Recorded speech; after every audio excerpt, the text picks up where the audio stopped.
Zaz, you look great. You look like a Theo. You really do. I can't believe how Cuban you look right now. And if you were watching on Calle Ocho and no one was talking to you, you absolutely look Cuban simply by putting on a guayabera. I didn't see it last week, but now that I see it now. It's so good. He looks like every Cuban Theo that has been by a barbecue 12 beers in at the end of the night, can't speak because he's 12 beers in and just he doesn't have to speak. You could absolutely, Zaz, I'm telling you right now that as a prank, we could take you to a Cuban party, and as long as you just didn't say anything, you would fit right in at a Cuban cajachina. My culture is not your costume. It is. We're going to do a lot of cultural appropriation this week. Nice. But I'm mortified though, Mike, by you and how selfish you are. Zaslow, did you take in what was happening in that meeting this morning where He's nervous. Like he's nervous. This is a very important week. Yeah, this is a total misread by you. No, I'm not nervous. I'm very happy to be here. I like how Miami's matched up with this game. We're a week away. It's an eternity. I'll work my way up to nervous. No, but it's like you want this to be perfect. No. I'm just standing by, aghast at the nerve of people. The nerve of Dan Le Batard, for one. Yeah. The nerve of Billy Corbin, for a second. What did he do? The nerve for the rest of the people on this show that took turns laughing at me, telling me that I didn't belong here, touting James Madison. They scored a lot of points. It's just funny. That's true. We all agree now, playoff team? Yeah. I actually don't More than a lot of others. I actually don't think there's been a proper reckoning because everything's been moving so fast. Y'all should be embarrassed. Well, so Mike's got takes for days because he hasn't been able to speak since the last victory, the greatest of his life. Probably, I'm going to say that might have felt better to Mike than any of the championships in South Florida, as I imagine it. Panthers, Heat, and that game, because he gets to be right. Like, no matter what happens against Indiana, he gets to be right, and he also gets the hope of, Indiana's still kind of small, and those games at Iowa and Penn State are tough, and why is everybody in the street asking me, is Miami getting blown out? Are you crazy? Miami's not getting blown out by anybody. Miami's not getting blown out by anybody. Like, they're physically superior, and the last two games have fooled America. And God bless, we've got the most Cuban thing in the history of sports coming to our town. Me. We've got in Miami, we've got Fernando Mendoza, Heismang, coming to town to play Cristobal in the Columbus most Cuban Super Bowl in the history of Cuban. Sports never get to matter like this for the Cubans in Miami or anywhere else. It's always just the shortstops and pitchers. It's baseball. Cubans never get to matter in this sport. And Mike's in the meeting mad because Billy Corbin is sniffing around and he wants to make some stuff for us. Go somewhere else. Plenty of media companies around. Find someone else to run your scam by. Mike Ryan came in today and started the morning with fuck Billy Corbin. Wow.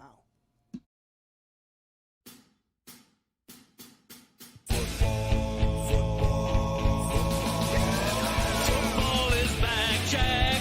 Oh my, we've waited for so long. We're so damn excited that we put it in a song. Don't need no check downs. Give me big hits and quarterbacks. Keep your fantasy team from falling off the track. Football is back, Jack.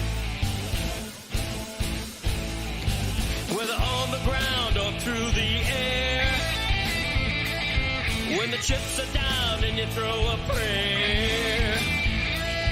When your team is primed and on the hunt. It's 4th and 10, you refuse to punt.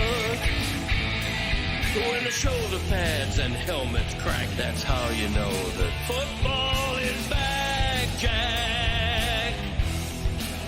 Let me hear you say, football is back, Jack. This high is wild and out of control. And we're gonna ride it every week till we reach the Super Bowl. Don't need no check downs. Give me big hits and quarterbacks. If you say this game's the best, I'll say it's a gag. Football is back, Jack.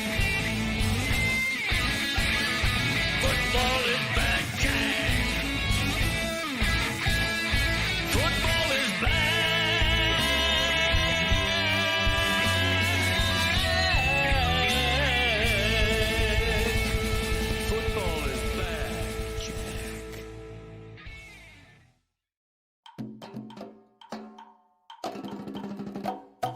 Zippo, you there? Oh yeah, Pablito, what's good, bro? De pingao. Sinvergüenza. Ese guy who is blank. Prick. Por tu madre. I imagine it would be like, your mama, por tu madre. That's great to hear. La Universidad de Miami y los Huracanes viven en el corazón de nuestra familia. How'd I do? I love you, Miami! Is that the shortstops? Is that Levon? That was a dated reference by me. It started with the pitchers and the shortstops, and it hasn't been a shortstop in a while. It's relievers. It's all relievers. Yuniel Escobar. All those Y names. Soviet influence. As you look great. I know. He does look great, but you can't speak. What you can't do is you can speak, but you can't speak in character because that's offensive. So be careful. You're going to walk the line all show. Tony is trying to get into Columbus. It's the Columbus Super Bowl. It's the Cuban Super Bowl. I was yelled at in the meeting because I'm like, Tony, just go out there, do some live hits. Let's celebrate Columbus. And he's like, yeah, they don't rock with us. Yeah, Dan doesn't know how schools work. Well, no. Dan's like, Tony, go into Columbus today. No. What I got is an explanation. Random man walk into this school. No. Wait a minute. We're a little big, we're a little big swaggering media thing. It's a nice time to be Columbus. You would think is celebrate Columbus. The Columbus people made all of this come together. Fernando Mendoza, it comes from Columbus, and he's the best player in the sport. The stats he's putting up are totally ridiculous. Totally absurd. 85% completion rates, 3 touchdowns. He's got 6 of those games this season. In the history of football this century, college or pro, no one has 4 such games in a season. He's got more touchdowns in the playoffs, 8, than incompletions, 5. It's nuts what that guy has done from Columbus, and he's got a bigger, stronger Cuban here to eat his face. Coming to the fight with Ruben Bain and Messidor, and people are asking me, no lies, as because this is broken perfectly. They're asking me a lot as I'm walking around, Dan, is the U going to get killed?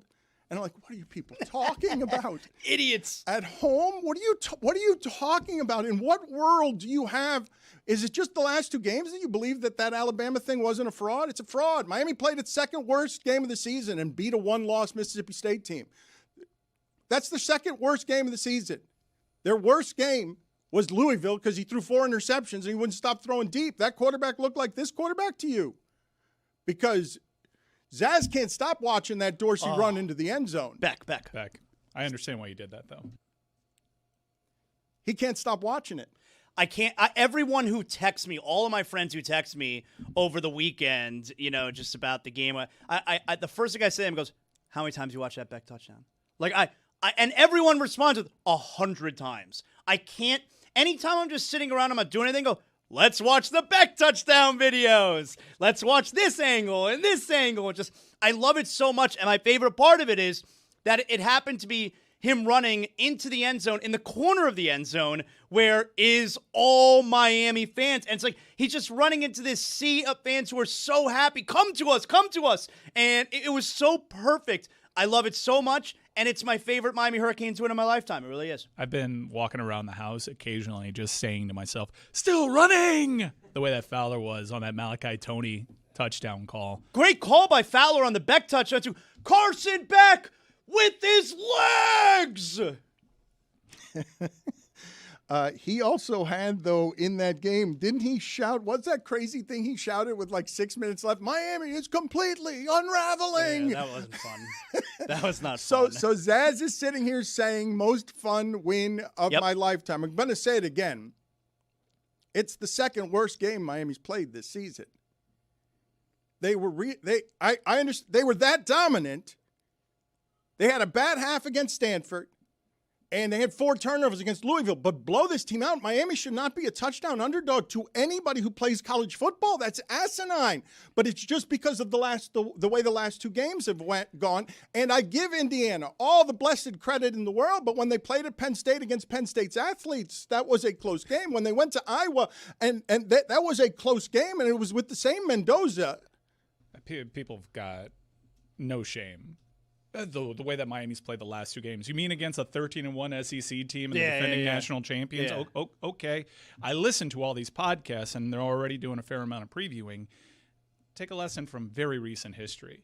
Y'all have been saying the same thing for 3 weeks. It's the exact same thing I've heard about the 4 picks against Louisville and the SMU game going into College Station. I heard the exact same thing going into the Cotton Bowl. They better score them more than 10 points against a team like Ohio State. Well, they better score more points than 24 against a team like Ole Miss. And Urban Meyer telling everybody they're not going to score 2 touchdowns. Yeah, they better. Hey, they better clean it up if they want to play Indiana. Okay, all right.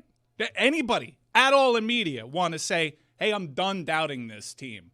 Spot the ball. Let's see what's going to happen. My favorite part, the Canes' average weight on the offensive line is 50 pounds heavier than the average weight on Indiana's D-line. Not a small thing. I understand all the respect in the world to Indiana for going undefeated. You beat Ohio State. We saw you beat Ohio State 13-10 with your Heisman offensive weapon quarterback because Ohio State is physically something that not even stands up physically to Miami. There is not a thing in the sport that stands up to what they have on the offensive and defensive line. I think they're going to maul them on the lines. I really do. I mean, 50 pounds is a ton, but regardless, Miami, look, I don't want to bore people doing this all week because this is going to be a really fun week in this city. I'm trying to get Tony to go over to Columbus High School to celebrate the greatness that is Columbus High School, the epicenter of Cuban soul in this city that has now birthed the biggest game in Cuba, America, sports history. This is not up for dispute, is it? Does anyone have... I understand that El Duque pitched in a World Series, and I know that we loved Levon in Miami.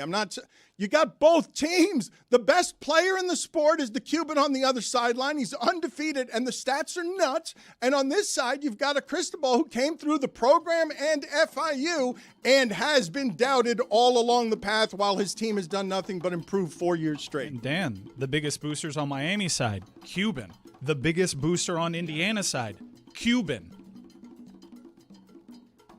What is the second biggest Cuban sports thing that we have?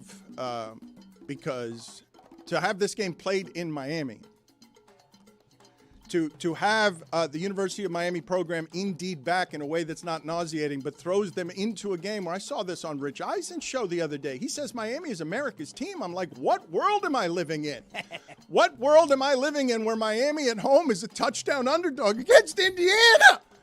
Like what? I don't care about your NIL money. It's still Indiana. Indiana's never been here. How'd that go for Jacksonville yesterday? Indiana hasn't played in this game, and it certainly hasn't played in this game in Miami. First of all, Mike, the line on the game, 7.5. Do they take into account at all that it's a home game for Miami, or does it not matter because it's not technically a home game? It's not, and Indiana's going to travel well, and I don't think it's going to be the 90-10 discrepancy that they had as an advantage in the Peach Bowl. That Peach Bowl, I was there for that. I was there on Friday night. It was a disgrace, the Oregon alum. A disgrace. It was 95% Indiana. There was one little section, the lower level, that was Oregon people. I mean, Indiana looked outstanding in that game. They were all over Oregon from the jump. Oregon had some sloppy turnovers as well, but the advance line on that game was 5.5, and then Indiana did what it did to Oregon, and it ballooned up to 7.5. And right now, last I checked, 87% of the betting public is on Indiana minus 7.5. Bunch of suckers. Well, it's probably because the average margin of victory for Indiana in the college football playoff is 34.5 points, and the average margin for Miami is 7. Yeah, well aware of the teams that they've played too. Alabama and Oregon, not teams that I have a lot of respect for. Josh Pate did something on his show where he said that he talked to some sportsbook people. What would have been the line on a neutral field week 1 between these teams? Week 1. And it would have been Miami minus 6.5. We're talking about a 15.5 point discrepancy, and Miami's just run through 3 top 10 Well, you know what? teams. Indiana was to win the national championship before the season started, plus 15,000.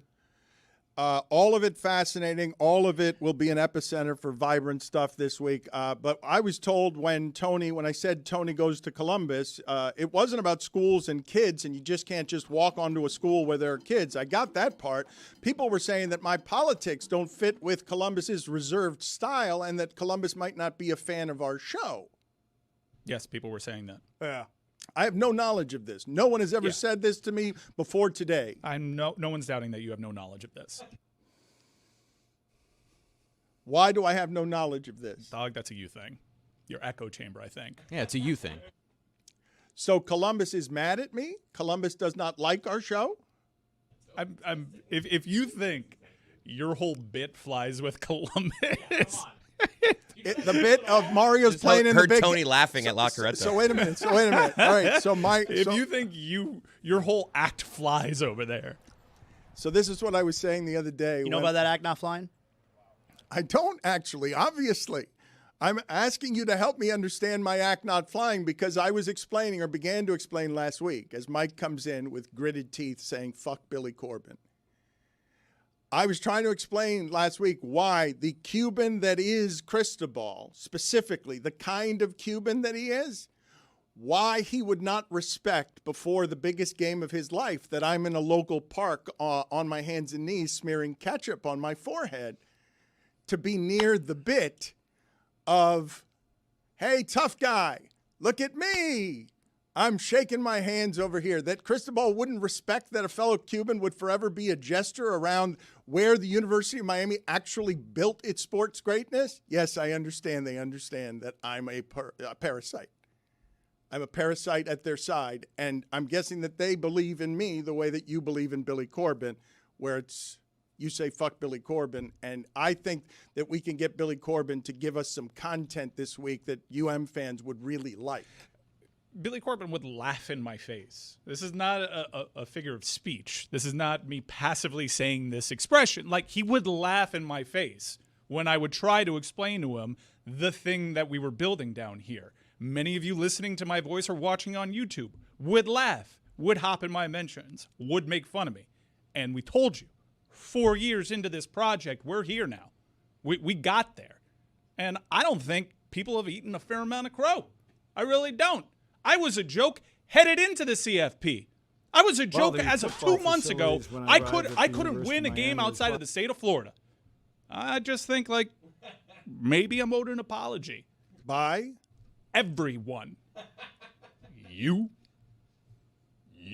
I've been here from the beginning, man. Pointing at Jeremy and Dan. You over there in Twitter world and YouTube comments. You think I owe you an apology? I think I'm entitled to one. You think I owe you an apology? Yes. All right.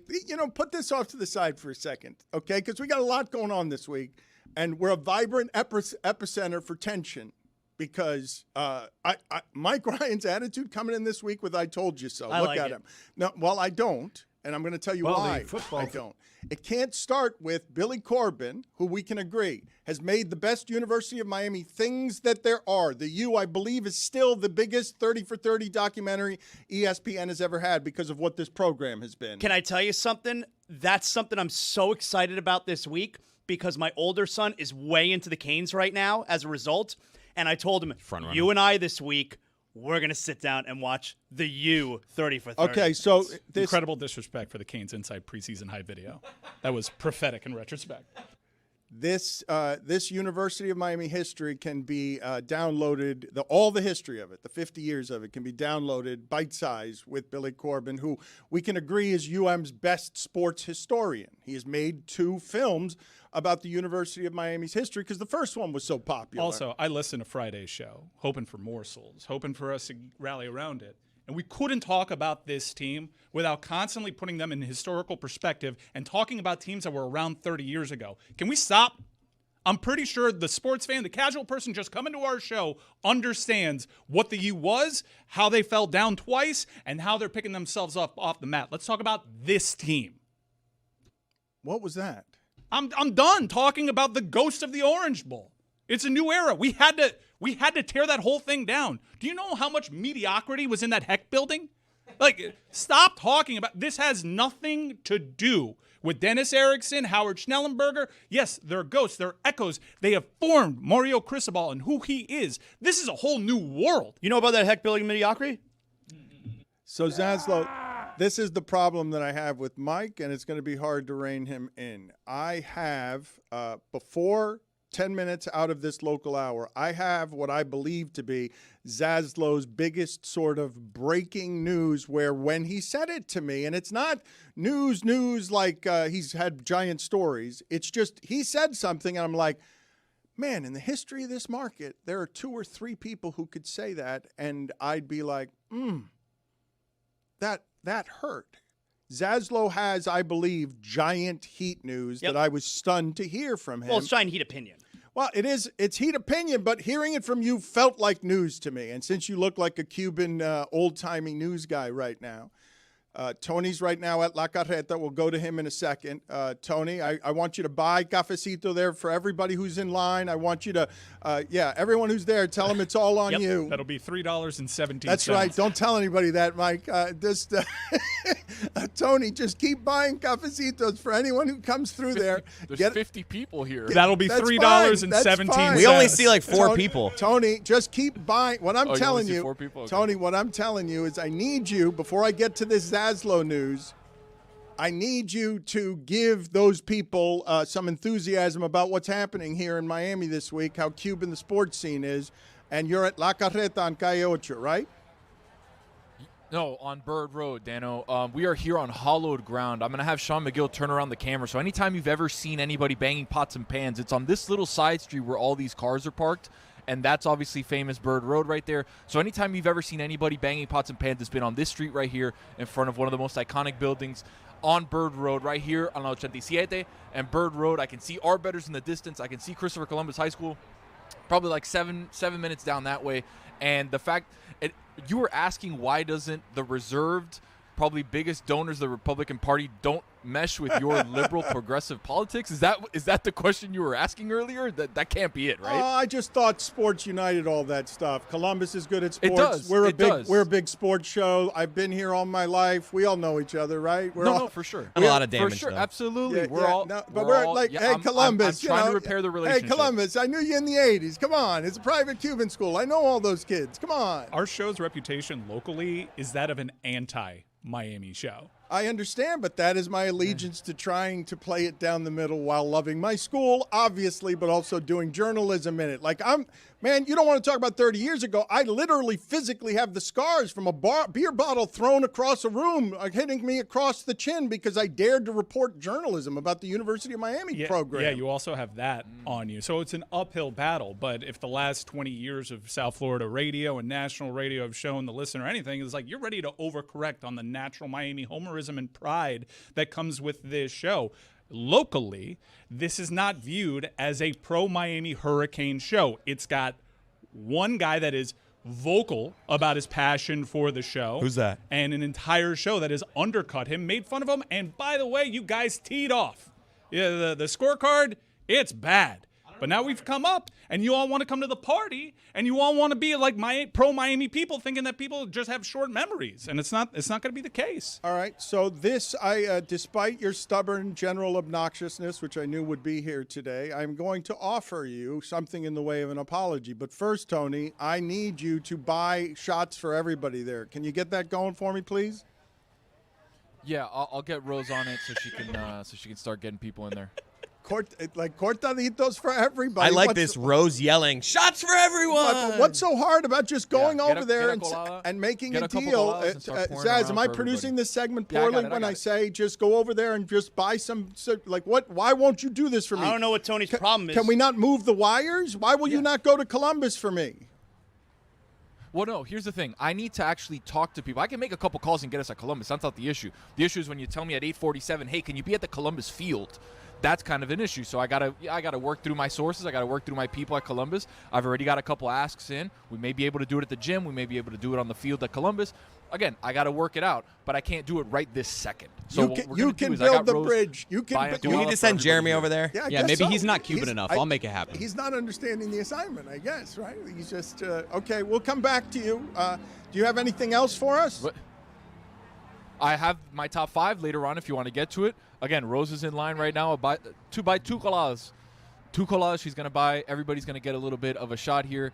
But you know what? I would actually love for Jeremy to come down to Columbus High School. I don't even know if he can find that on a map. But if he can, come over there. He could talk to Brother Kevin. He could talk to the people over at Columbus and see if they can get him in. I would love that, actually. All right, so we're going to do that this week. Who's more Cuban? That was terrible. Yeah. That's tomorrow. Well, we know the answer to that. Tony, we know the answer to that. Tony, if we have no luck going to Columbus, you could just do what I did and go to your backup school, Florida Christian. You know what? They didn't let me get into Florida Christian. I failed the math portion of the exam. Yeah, we also didn't let Frank. I was this close, though. That's a story for another day. I was this close. The place that I will offer Mike Ryan an apology before we get to Chris. Do not let the show get away from me. Do not let me not get to Zaslow. I really was genuinely shocked by something that Zaslow said. Just shocked. And it would only have been more shocking to me. I think there was only one other person that would have shocked me more if Eric Reed had said it.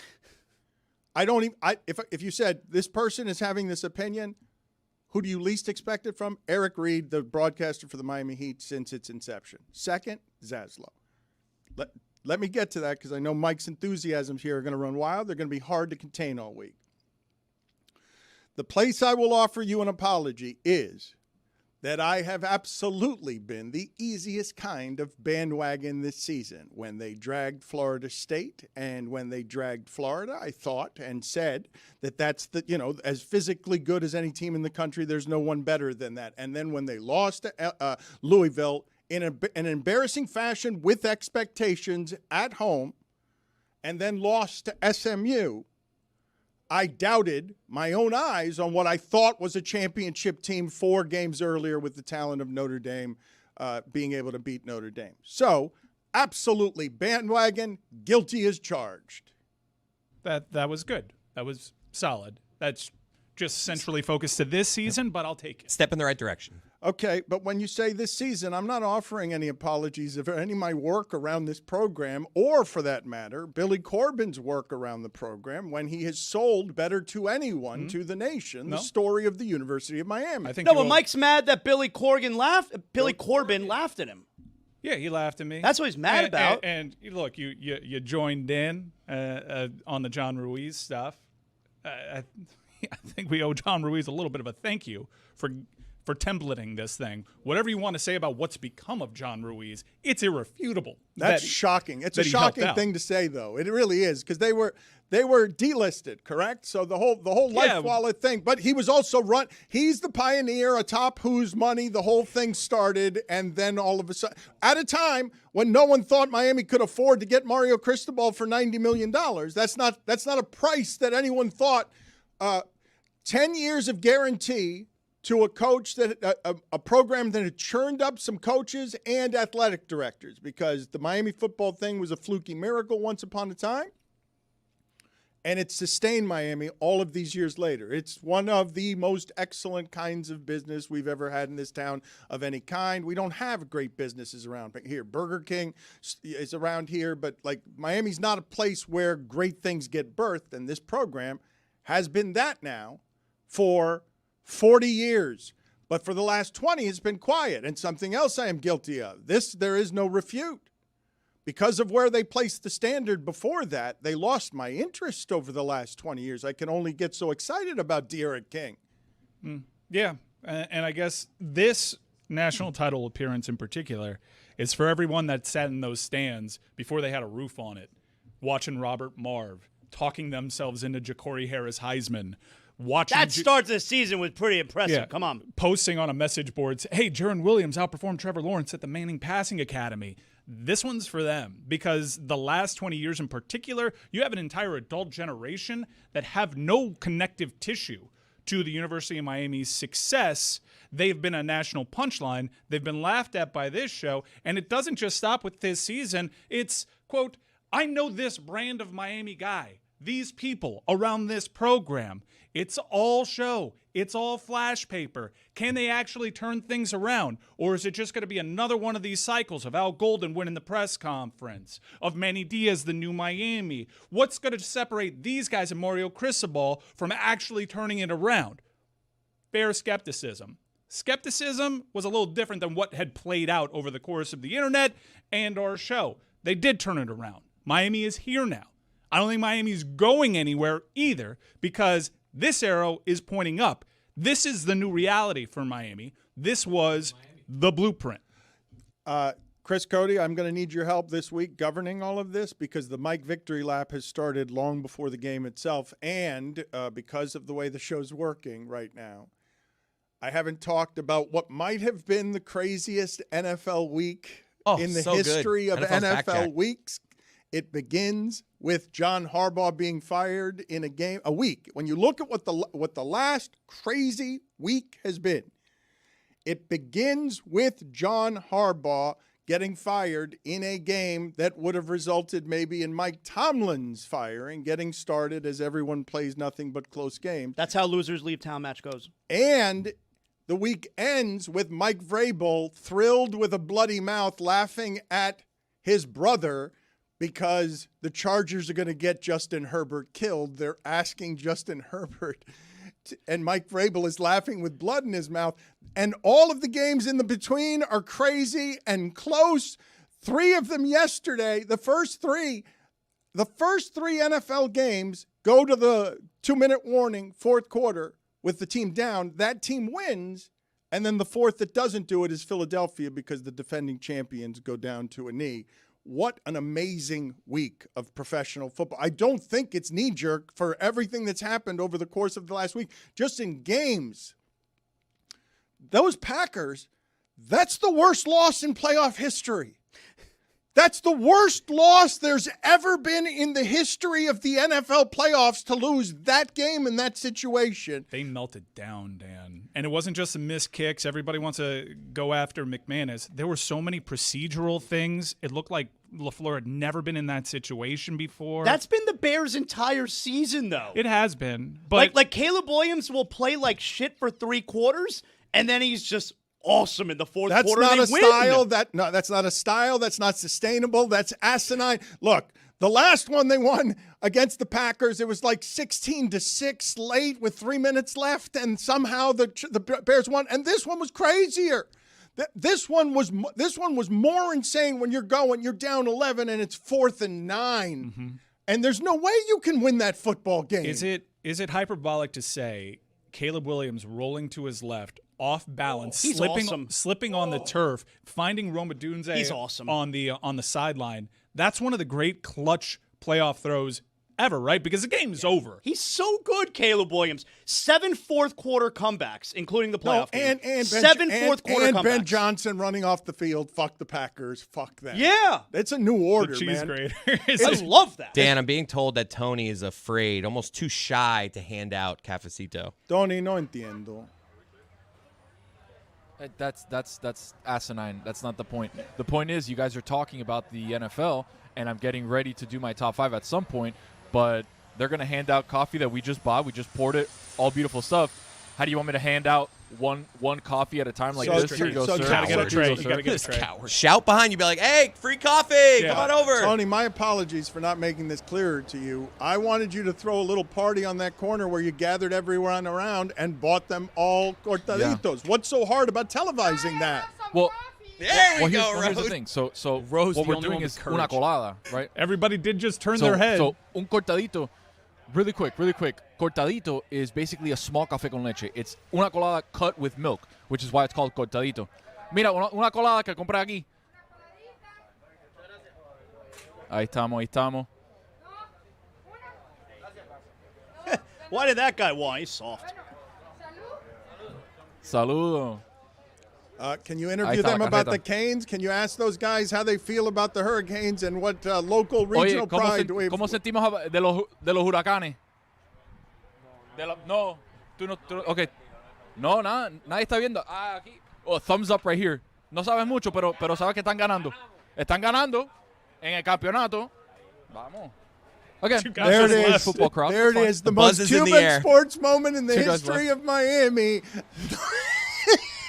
Way to go, Tony. We'll One check guy in gave me with a thumbs Tony, we'll check in with you all week One to guy see gave if me we a can thumbs find up. if we can. It's not exactly the rat skiller. Okay, no, wait a minute. I want Yeah. Tony to find somebody who doesn't speak English who believes in the Hurricanes. Those 2 guys walked away really I need fast. some. I'm not going to believe that my people are going to represent me this poorly to the world. Oye, los huracanes. Also, Están ganando. That guy gave me a thumbs up. There you go. That guy gave me a thumbs up. also pick up a paper. He walked inside though. People aren't so inclined to just speak to someone coming up to them asking questions these days. Well, okay, that's my bubble. The paper. What's that? Maybe we talk politics? What do you think? That's my bubble right there. All right, Tony, we'll check back in with you. Thank you. Keep buying shots for those people. Bring back the expense report. It'll be $83, even if you buy them for the next 3 hours. You see how those two guys just turned around and left real quick? It's the second they saw a camera. History's being written. Now it's We panned away, and we go back, and those guys were gone. gone. As they probably should. Gone. Well, so now we're full on dangerous. We're weaponized in the streets. He's not wrong when I'm sitting there talking to you guys before the show, and you guys are arguing about whether that Mike McDaniel photo is even real, about him on some sort of merry-go-round wearing full Gucci over the weekend, because he's going to get a great job. It's definitely real. It's real. Can confirm. Everybody was saying it wasn't real. They said it couldn't be real. No, I found a second photo of him taking a photo with a family, not just on that coaching carousel. I mean, wearing the all Gucci on a carousel at Disney World is a wild choice, but I respect it. So I have a small bit of morsel of dolphin thing that isn't quite news, but I think you'll find interesting. This is how it happened with McDaniel. He was in an exit meeting with one of his players. So he's going forward as if he's coaching in the next season. He's in an exit meeting, and Stephen Ross bursts into the room in the middle of an exit meeting, and then everybody looks at each other, because Stephen Ross can come in whenever he wants, I guess, and the players' exit meeting was over, and that was Mike McDaniel's exit. Like, that's how it happened. I don't know if there's a right way to do that, but Harbaugh became available, and Stephen Ross is bursting into an exit meeting that becomes Mike McDaniel's exit. Roy's laughing because it's crazy that that's how it happened, right? Yeah, probably not the best way to fire somebody. Mike McDaniel is planning the next season, because 5 minutes before or whatever, right? I mean, no one had told him, don't plan for next season. There's no reason to have an exit meeting with players anymore. You're not going to be around them. Unless you want to leave the files for the next guy. File up that. But that meeting ended right there. Stephen Ross just sort of walks in without it explain. Everyone just looked at each other. It's like, oh, okay, this meeting's over. Doesn't it feel like, though, that Mike McDaniel last week was trying to put into the universe that he's still the coach? Like at the beginning of the week, he said he's going to be part of GM meetings. No, not really. And then he's doing the exit interviews. It's like, this is not – like he was putting into the universe that he's still the coach. Tony, we'll come back to you. Keep looking for places to get into and things to buy for people. Find me people who want to be on camera, not people who are avoiding cameras. Zaslow, you said to me this morning, and I couldn't believe it, it's time to trade Bam Adebayo. It is. It's time to trade Bam Adebayo. Look, the Mike's smiling. Hold on a second. You got to let me give my reasoning here, all right? Right now, the Heat stink. They do. They absolutely stink. It's a good week for Mike Ryan being right. Oh, boy, they stink. This is maybe the worst week of my life. They've lost 4 out of 5. They're losing. They got smoked by the Pacers, all right? And then last night, predictably, I mean, they got killed by the Thunder in the second half. Bam Adebayo this month is averaging 10 points. He's shooting 35%. He's going through the worst stretch of his career. Stop shooting threes. Please, dear God, stop shooting threes. He's been really, really bad offensively. But here's the thing. I don't feel good about saying that the Heat should trade Bam Adebayo. In theory, I don't want them to trade Bam Adebayo. It's not like where I sit here and I tell you for 50 consecutive days that the Dolphins should fire Mike McDaniel. I'm doing that because I don't think he's a good head coach. I think Bam is a good player. I would like Bam to remain on the team. But here's the thing. His salary goes up to $50 million next season. There is no world where Bam Adebayo making $50 million against your salary cap is going to be a championship team. There's no world where that's possible. So Mike Ryan has been blown away and is just this is unpleasant. Chris, Roy, help me here. Jeremy, what are we going to be able to do with this week? Mike, is it just going to be a victory lap all week on all things? He was speaking in the third person back here earlier. Sure was. I mean, Mike is so happy. I'm glad you're happy. But, our rationale is different. You want Bam out because you don't like him. I like Bam. No. it's I not want that Bam he out doesn't because like him. No. He's a fantastic player within this team. He does things that are special on defense. I just know what his ceiling is if he's your best player. And since this franchise is incapable of He's pairing been saying him, that for 3 years. It's why he checked out on the team. look, I got kind of sick of being lumped in with the Hawks and Bulls in the play-in zone. They're still there. Yeah, they are. How can anyone make a case that Bam's salary going up to $50 million next year Jeremy will is try. a way that you can win? I'm not going to put Jeremy can. I'm not going to put Jeremy in that position right now. Not yet. But the place that I'd like to stay, right, is what you guys are describing, and it's crazy to think of the last 5 years birthing this, where you're saying what you just said. When the game spreads out so much that Bam, who can guard all of your guys still somehow and is trying his very hardest on defense because he makes them a good defensive team by himself. He makes them a good defensive team. That guy hasn't expanded his game enough to the three-point line so that you trust him because he doesn't want to be shooting from out there. His game was mid-range. That guy has been evolved past in the sport. You can't win with Bam Adebayo, who, when I first saw him dribbling behind his legs, I'm not kidding to you, I'm like, a person who looks like that generally doesn't handle the ball that way. Oh, look, here come the Joel Embiids of the world.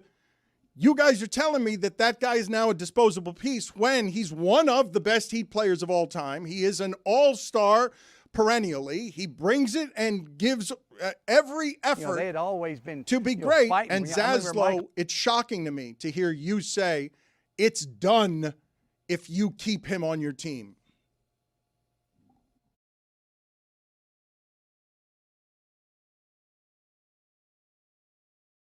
They had always been, fighting. I remember Michael Irvin, when he was a freshman. We were at the training table, my first season. Never seen this much food in my life. One of the offensive linemen, they were just sitting in line talking. I was starving. The guys, you guys want to talk? I'll just cut and order. I said, give me one of those steaks over there. Like, what's that? Give me one of those. I was ordering everything because you can order whatever you want. And then the guy was like, aren't you a freshman? Get back in the back, freshman, and shut up. Don't you say another word. I waited, and then I picked up my tray, and he was ordering food, and he ordered the same steak that I wanted, and I guess that was the breaking point. And I took that tray and crashed it over his head, got in a fight with him. I brought Michael in and said, Michael, what are you doing? You beat up this 260-pound offensive guard. I'm thinking, that's it. He's going to send me home. I just cracked the tray over his starting tackles or guard head. I just cracked his head. I'm not even on the field right now. I just cracked this tray over his head. He said, Coach, he said, as many brothers and sisters that I've got, I've been fighting for food all my life. And actually, he ended up suspending the offensive lineman, and he said to me, son, I need that fire on the football field, not in the training room. I like that you'll stand up to a big guy, but I need you standing up to the guys with the other jersey on.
has changed.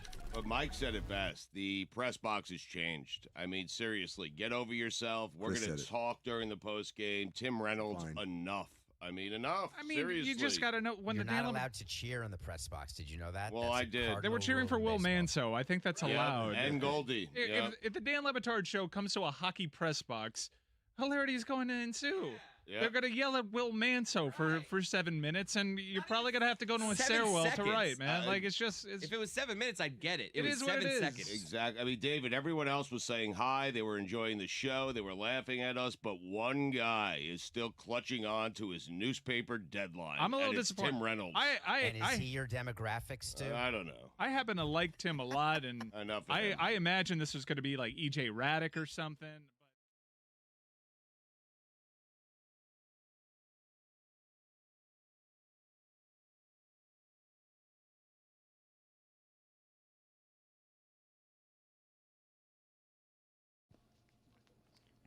This episode of the Dan Le Batard Show is presented by DraftKings. DraftKings, the crown is yours.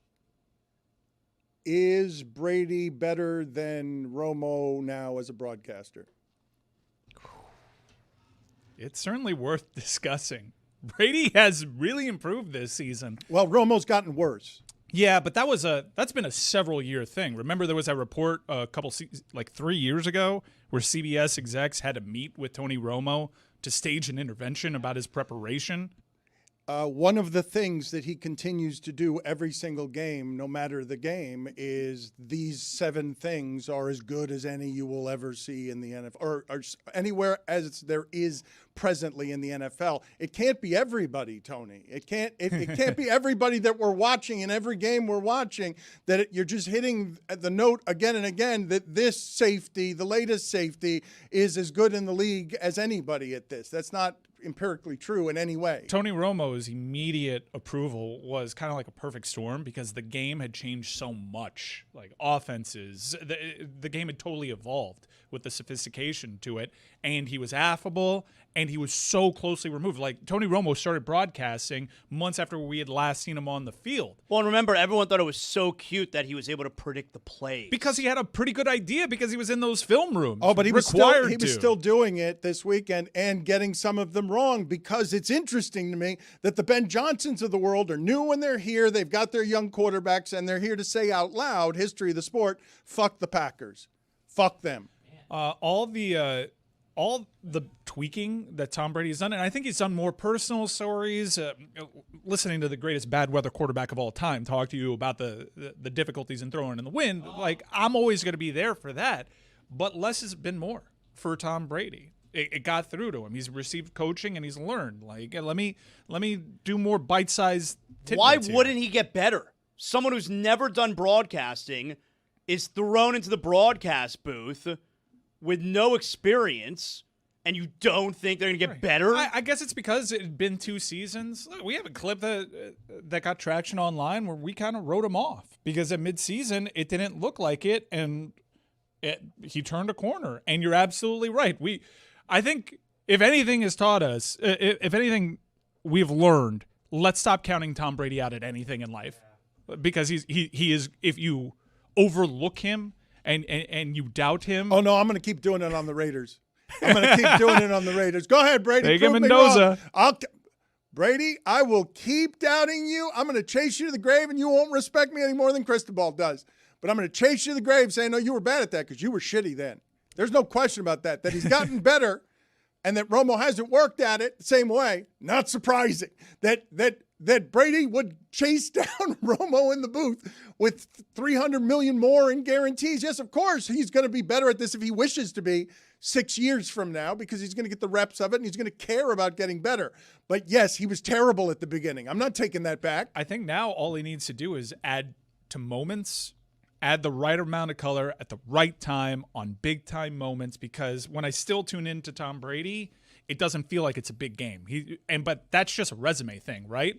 His voice will sound like it belongs in a big game, much the way that it did with Chris Fowler. Early on, it was awkward, and now you can't picture a big-time college football game without his voice. No, the best one this weekend, and it's how Prime bought its way into the game, and holy shit, football was broadcast amazing. these amazing games. And at the top of it, in the middle of it all, I know it can get forgotten because all the games are great and interesting yesterday. Goodbye, Jacksonville. I should have never trusted you. I hate that I did. The best of all of these was the framing on, and this is how this shit happens. Give me that LaFleur sound if you want to see how high the Flames can climb when these moments happen in pressurized things that we're all watching. And, hey, Tomlin, you win, you go on, we won't fire you. Harbaugh, you're gone. LaFleur has a quarterback. That's a great job. That's a great young quarterback. If you're not good enough, LaFleur, one of these young whiz kids who have taken over the game, and you can get old fast.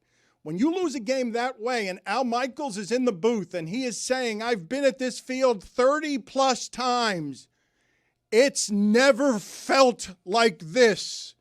He could feel the place shaking. 80-year-old Al Michaels will not quit because he wants to be at the center of those games. Went to Prime to make him big and has. And now that falls on LaFleur. Listen to him in this press conference after the game. That is the greatest collapse in playoff history and all sorts of flukery, you can't lose that game statistically. The advantages that you had throughout that game, and it's the second time in a couple of weeks they did that to you as Ben Johnson leaves the field saying, now I got the quarterback. And the Bears matter again. And look at how high the Flames climb on this guy. Hey, Matt, you got a year left on your contract, and policy has said he doesn't like lame duck seasons. Do you expect to be back next season? Have you guys already started negotiating that deal? Yeah, with all due respect to your question, Pete, now's not the time for that. I mean, I'm just hurting for these guys. I can only think about just what just happened. And there will be time for that. Matt, you've won a lot of games here. I know you always say the quarterback gets too much blame, and I'm sure it's the same for you as a coach too. But after the way the season finished and a couple other playoff shortcomings, why do you think you should be back here next year? Again, Pete, I'm not gonna get into that right now. Do you think your team has the confidence that the leadership of this organization can get more than one to go? Yeah. Again, with all due respect, Pete, definitely. Now's not the time. I mean, whatever. Am I crazy, or does he look like white Jalen Hurts? They got that deer in the headlights thing down. Schefter has tweeted this morning that Packers now are expected to try to work out a deal in the coming days to keep head coach Matt LaFleur. May I ask a question? Why? He had Aaron Rodgers, right? They finally moved on from McCarthy. And if you remember, LaFleur early on, there were a lot of growing pains in those playoffs. A lot of mistakes, a lot of second guessing, and you just said to yourself, okay, the Packers are willing to live with these growing pains to get LaFleur to a point where he can take them to the next level. And here we are, 6-7 years later, blowing 3-score leads, looking like an absolute mess from an operational standpoint. If the growing pains were worth it, he'd not be screwing it up that badly. Because it's not just a team got hot and came back to you. The Chicago Bears have proved that time and time again this season. They can do that to you. Hell, they proved it in the exact same building against the exact same team. I'm talking about shooting your own damn team in the foot. I'm talking about bad timeouts. I'm talking about procedurals. I'm talking about undisciplined play. Like that, he looked like a rookie head coach, and that's inexplicable. What's usually the explanation there, and I've always thought it dismissive. I've always thought it too remedial. You can't analyze these games on a Sunday and just be eating popcorn and stuff. And when these guys prepare this way and say, oh, I would have done this, and this, and this differently. I hate the way we cover the NFL where every week somebody's shouting louder than the next person. No, that person choked. Do they deserve credit for winning Chicago, or do the Packers deserve blame? I'd prefer to be positive there about the Bears have the best team and quarterback that they've had in that city, and it made Al Michaels shake in the booth.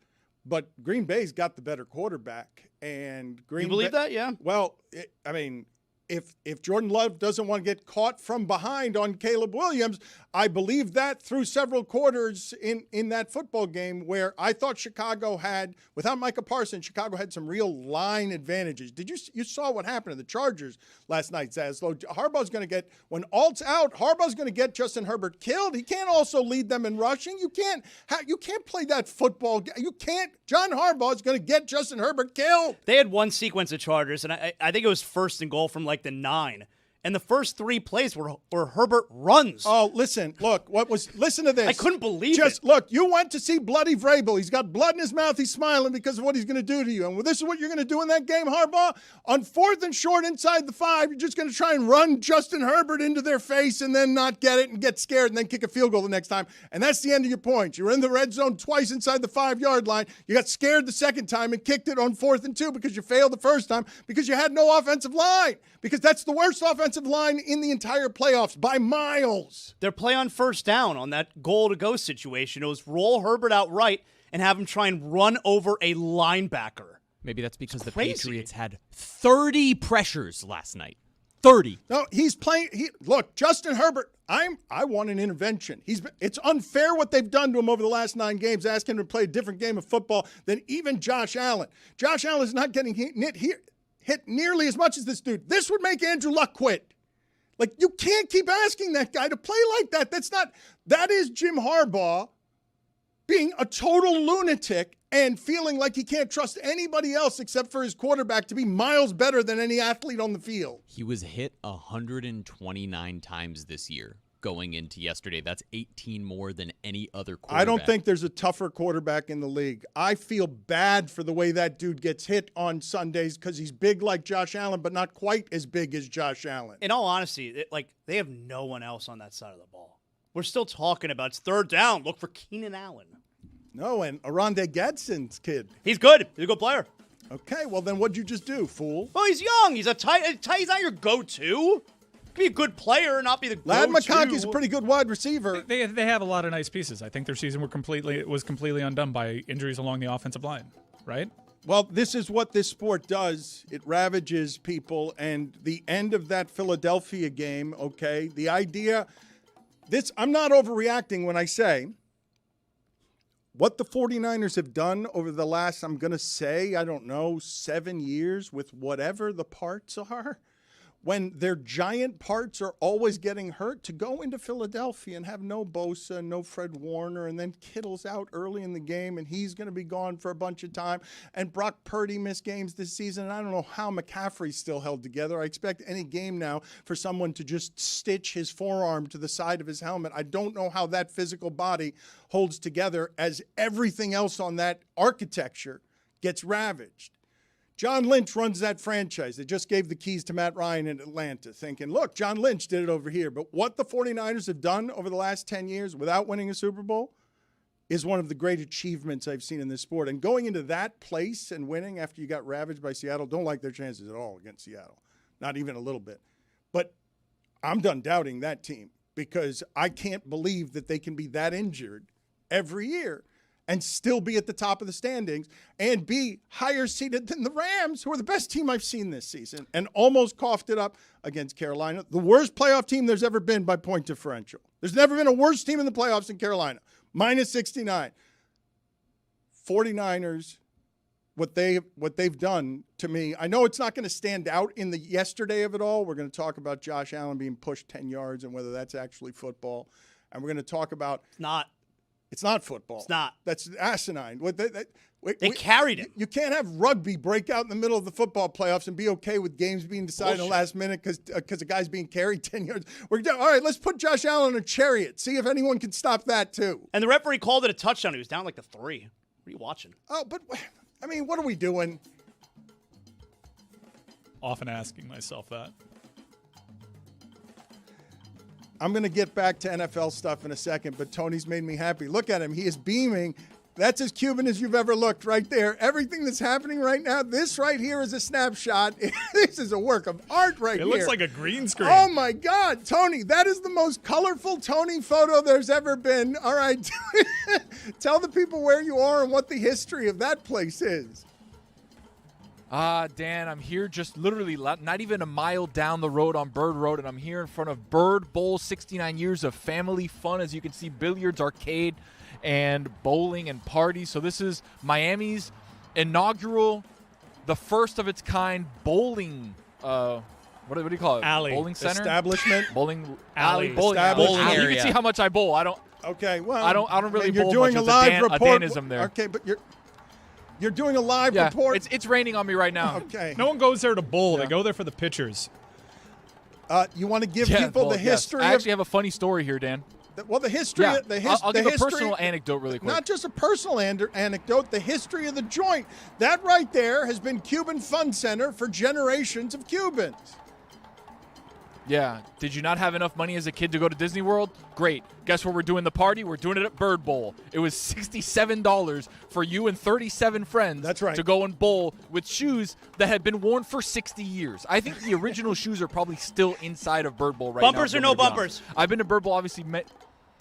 For me, bumpers, obviously. What do you think? A bowler? What do you think? I got my own ball. I'm going to fling my own ball there. Like, come on, dork. Sucker. Eric Sucker. Dampier Yeah, you're a used to sucker. play in those bowling shoes. It's a true story. They had this is a different place, but over at the bowling place in Dolphin Mall, I don't remember what it was called, Splits or whatever. They used to have Shaq's shoes, and they were like this big bowling shoes. They were like size 27. They were like this big. They were huge. So that was exciting. So at one point, a quick personal anecdote. One time I was here, and they had. Let me be. How can I say this? Okay, so a alcohol beverage brand that is uniquely American, that has a very American figure as their mascot. They had one of those in here, a cardboard cutout life size of him. And after, us hanging out and having some of these pictures, I took the American hero cutout with me home. I took it out of here and I put it in the car, and I haven't been back since. So I don't know if they have my picture on the wall saying this guy cannot be here. I don't know if they saw me in the security footage. I don't think they have security footage here. But that American icon life-size cutout is in my house. This is the home that Mike Ryan. This place built you, did it not, Mike? Dude, I got a smile ear to ear. I got Madonna's "This Used to Be My Playground" playing in my head. He's so close to the former Ultrazone Laser Tag Center that later became a sex shop. Dude, it's right. It's Playthings. It's right there. Yeah, It's right. I was thinking about that place the other day, Mike. Let's go ahead. Go over there next. No, All I'm right. not. It's right there. Yeah. No. There it is, right there. Yeah, it used to be Ultrazone. Now it's a Mike, sex I was shop. thinking about that. I was thinking about that Ultrazone, what it was called. I couldn't remember what it was called, but I remember going in there and it was a sick laser tag place. But then it closed down. It was the best. In fact, not just too far. like the Excalibur. Yes, not too far from The you. Excalibur was sick. Right next to you, there is a racquetball center that had a fat camp that I was a counselor at. Yes. Fit Kids. I was also at Fit Kids for a while. Yeah. It's down the street. It's Bunch right of fat here. Cuban I know kids. exactly what it is. So wait a minute. It was a bunch of fat Cuban kids. Yeah, I was a counselor. Come on. Yeah. Hey, come on, let's get Yeah, up. Fit Kids. Let's go for a jog. And usually they just pull out a Game Boy Advance and tell me to go screw myself. Tony, so you're gonna go to Columbus here at one point, but are you allowed to in Bird Bowl? Is it not open this early? It's early for bowling. Is it open? It's open. It's open, but I don't think we can go in there. Well, can you do me the favor and ask? To me, help me with this because Do they agree with Dan's politics? Mike is saying that these are dangerous No. times. Mike is saying Let me hold on. Let me say one thing.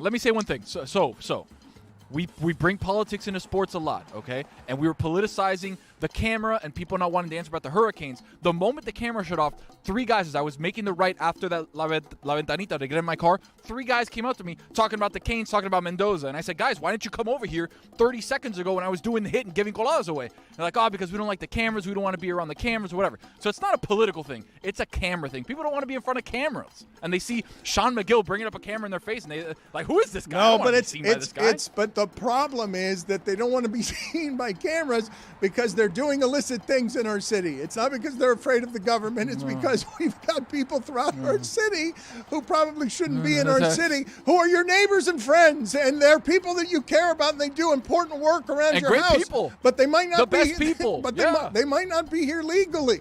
They're probably not, and so that they don't want that seen on camera. That may be true. And I'm going to see if Sean can actually help me here. Sean, can you pan over and zoom into the front door of Bird Bowl? And Dan, I want to see if you can see exactly what's on the front door. So the handle of the door, I don't know if you can see it perfectly right there. There's a placard that says, notice, no firearms at the bowling center.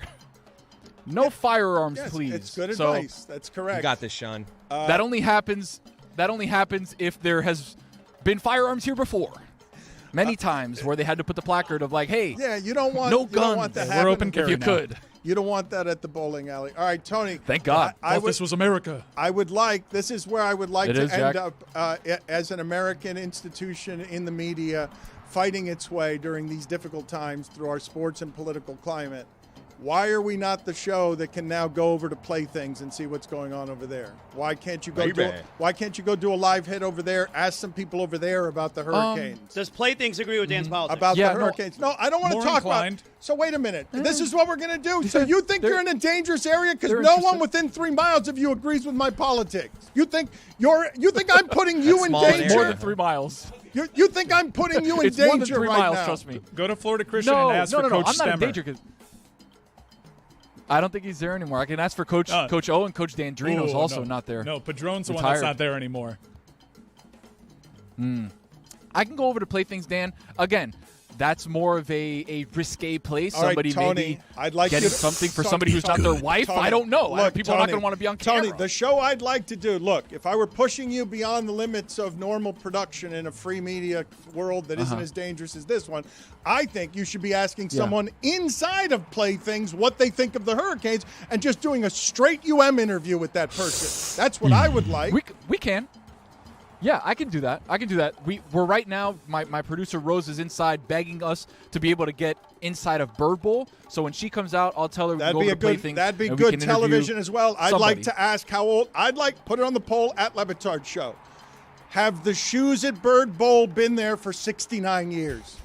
For 69, were they worn? Were they worn by your grandparents? Because those bowling shoes. We need to make cars out of those bowling shoes. Those bowling shoes cannot. Those bowling shoes. Oye, tienen milla. Oye, esos zapatos tienen milla. 69 years that Bird Bowl has been there, standing strong, entertaining Cubans who got to this country and couldn't quite get to Disney World. All right, go over to Playthings. Yeah. / Ultrazone. All right, let's see if I'm going to try to get inside of Bird Bowl. If we can't get inside of Bird Bowl, we're going to head over to Playthings and see what we can do there. But I will promise that we'll effort, Dano. Thank you. Let's get back to the NFL here quickly. Let's do I want him inside of Playthings, not outside of Playthings. Go. We can't get into Columbus. We can't get into Bird Bowl. I mean, are we making television here or I'm not? working on Columbus. All right. Rose can I'm wait working outside. on Columbus. Rose can wait outside. We're not making her do this. HR Well, okay. I'm being told they can go into Bird Bowl. All right. Well, let's Oh, do we the can go well, into Bird well, Bowl. let's Okay. do the next report then from inside of Bird Bowl. I'd like to hear you talk about the Canes and the enthusiasm about the Canes with the local community. Thank you, Tony. We'll check back in with you in a second. But it was, again, a batshit crazy NFL weekend. And when I'm quoting there, this is the coolest, Zaz, it really is.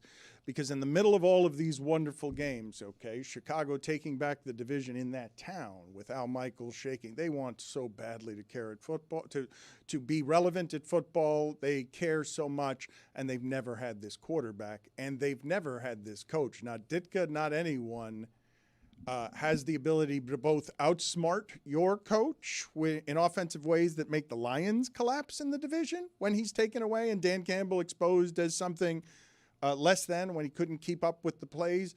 They've got the coach that's running off the field after toppling what Aaron Rodgers has specifically done to the Bears historically with bleep the Packers, bleep them. Because it's a new era in Chicago, and they know they're going to be good for 10 years. I like people getting upset with Ben Johnson's handshake with Matt LaFleur. I mean, he snuck it right in there. He had a big grin on his face. I mean, he essentially smacked his hand, and then he ran off. I liked it. Fuck the Packers. Like, why can't the coaches not like each other? I like it the coaches don't like each other. I like it Ben Johnson doesn't like the Packers. I like it. Zaslow, apparently you didn't take the cue, and neither did I. I wasn't trying to be gratuitously television by using the F word there. It's just I'm quoting Ben Johnson as he runs off of the field, or as he's around the highest forms of the celebration that they've had in that city. I'm going to say since the Cubs, I guess, but like the way this city cares about the football team is in sort of the Michael Jordan class of caring when the championships have never met what the standard is.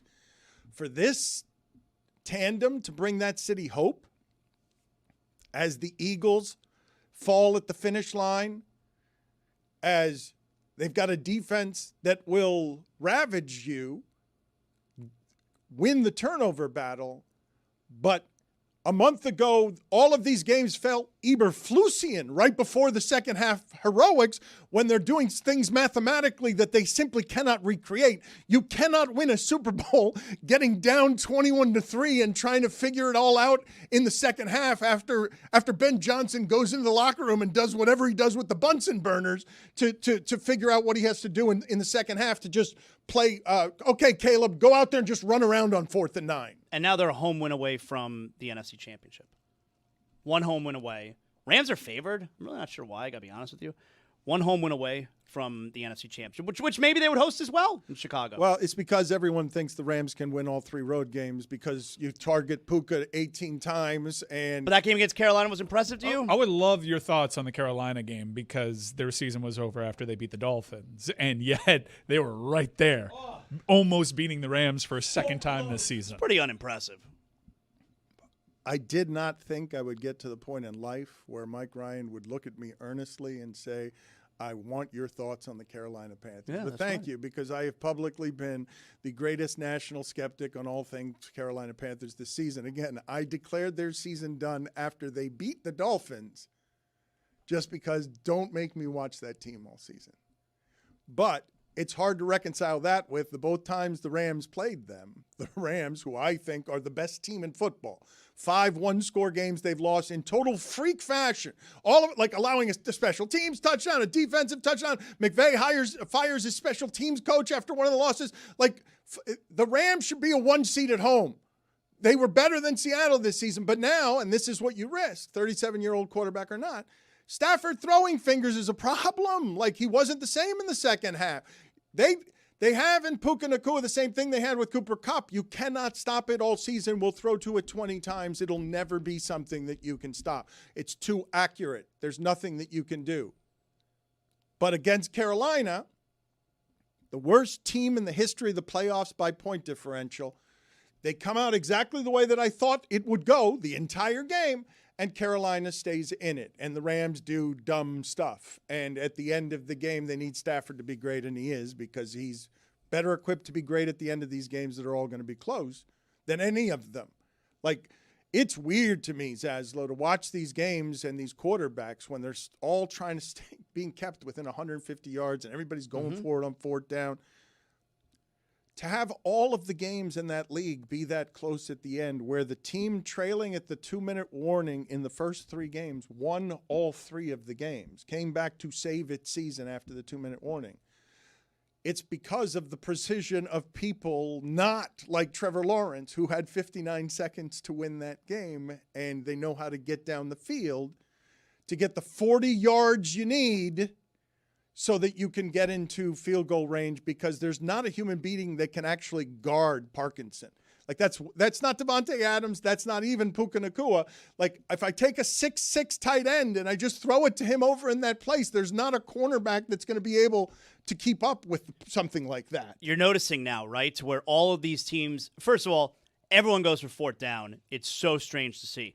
But you're noticing now where all of these teams, it's the 4th quarter, several minutes left, whatever it is, they're all afraid to settle for field goals to give them the lead. They're all afraid. They all know we have to score touchdowns. Is it not fair criticism to do what I just did with the Chargers and the Patriots, to say to you, early in that game, he's inside the 5-yard line on 4th down. He goes for it. He decides to throw a pass. He does not trust his offensive line. Harbaugh fails. It's a game that's clearly going to be won by the defense or not at all. Clearly, because of the problems that, again, the Chargers were not fielding a professional offensive line yesterday. It was the worst in the playoffs by miles. I believe that Harbaugh should be indicted for manslaughter, an attempt at manslaughter for trying to kill Justin Herbert by making him play behind that offensive line without Alt for the last 8 games. It's an incompetence. You cannot do that to Justin Herbert. But in that game inside the 5-yard line, Herbert couldn't get in, even though he's going to be their leading rusher for like 5 of the last 6 weeks. Again, asinine that you're asking Justin Herbert to change his game because you can't run the ball. You don't have an offensive line. You don't have any Harbaugh answers for just run a sweep, Justin, run away, run. That's what the Charger offense was at the end of another season that collapses at the finish line. Justin, run! But 4th and short, you fail, and then the next time you get inside the 5, 4th and short, you kick it, and way to go, Harbaugh. Like, you got a chance at touchdowns. You got to go for touchdowns. But if you're not going to go for touchdowns, don't tell me you're going for touchdowns at the beginning, and then the second time you get close, I'll take the tie 3-3, and then at the end of the game, Vrabel's laughing with blood in his mouth because he's doing it differently than you are. It's crazy how fast this stuff happens in that sport, isn't it? Mm-hmm. How fast LeFleur gets old. It's crazy to me what you saw over the last week of NFL football that, again, begins with John Harbaugh, now available to everybody, right? I'm reading the reports. Harbaugh will decide whether he wants to come to teams or whether he's going to have them to Baltimore because he's got – I keep seeing the Dolphins are in play. I don't believe it. They're interviewing him. Yeah. Why don't you believe it? I mean, maybe Stephen Ross was listening to me. Maybe he's going to do my thing. Give him $50 million. What? But why don't you believe it? What are you because not believing? How is this a good job for a big time coach? For not someone going for 1 out of 32. How is this a good job? All the power and money?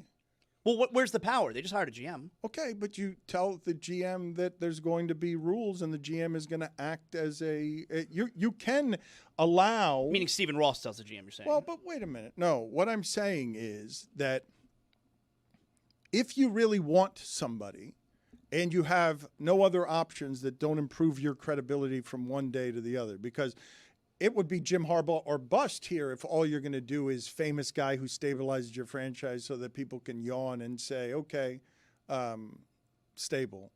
You won the offseason. I'll bet they're going to look at McCarthy too. Okay. But, I mean, that's a waste of time. I agree. Okay, but Harbaugh, wait a minute. What's the difference between McCarthy and McCarthy's a meatball. He is not a good coach. I mean, he'll stabilize your franchise for sure. And I think that's why the Dolphins will look at him. But you're not winning anything on McCarthy. All right, put it on the poll at Le Batard. Is McCarthy a meatball? I don't 100%. understand what you're doing there. I don't. Really? Oh, Tony's at the bowling alley now. I wanted to make a point about the Harbaughs here, the first family of football, as John takes on like a royal quality because everybody wants whatever the stability is of that guy will come here. Plenty of time for that. Plenty of time for what? To get to the Harbaugh stuff. Tony, timely. Okay. Well, you go ahead and take the show from here then. Well, you said to govern it.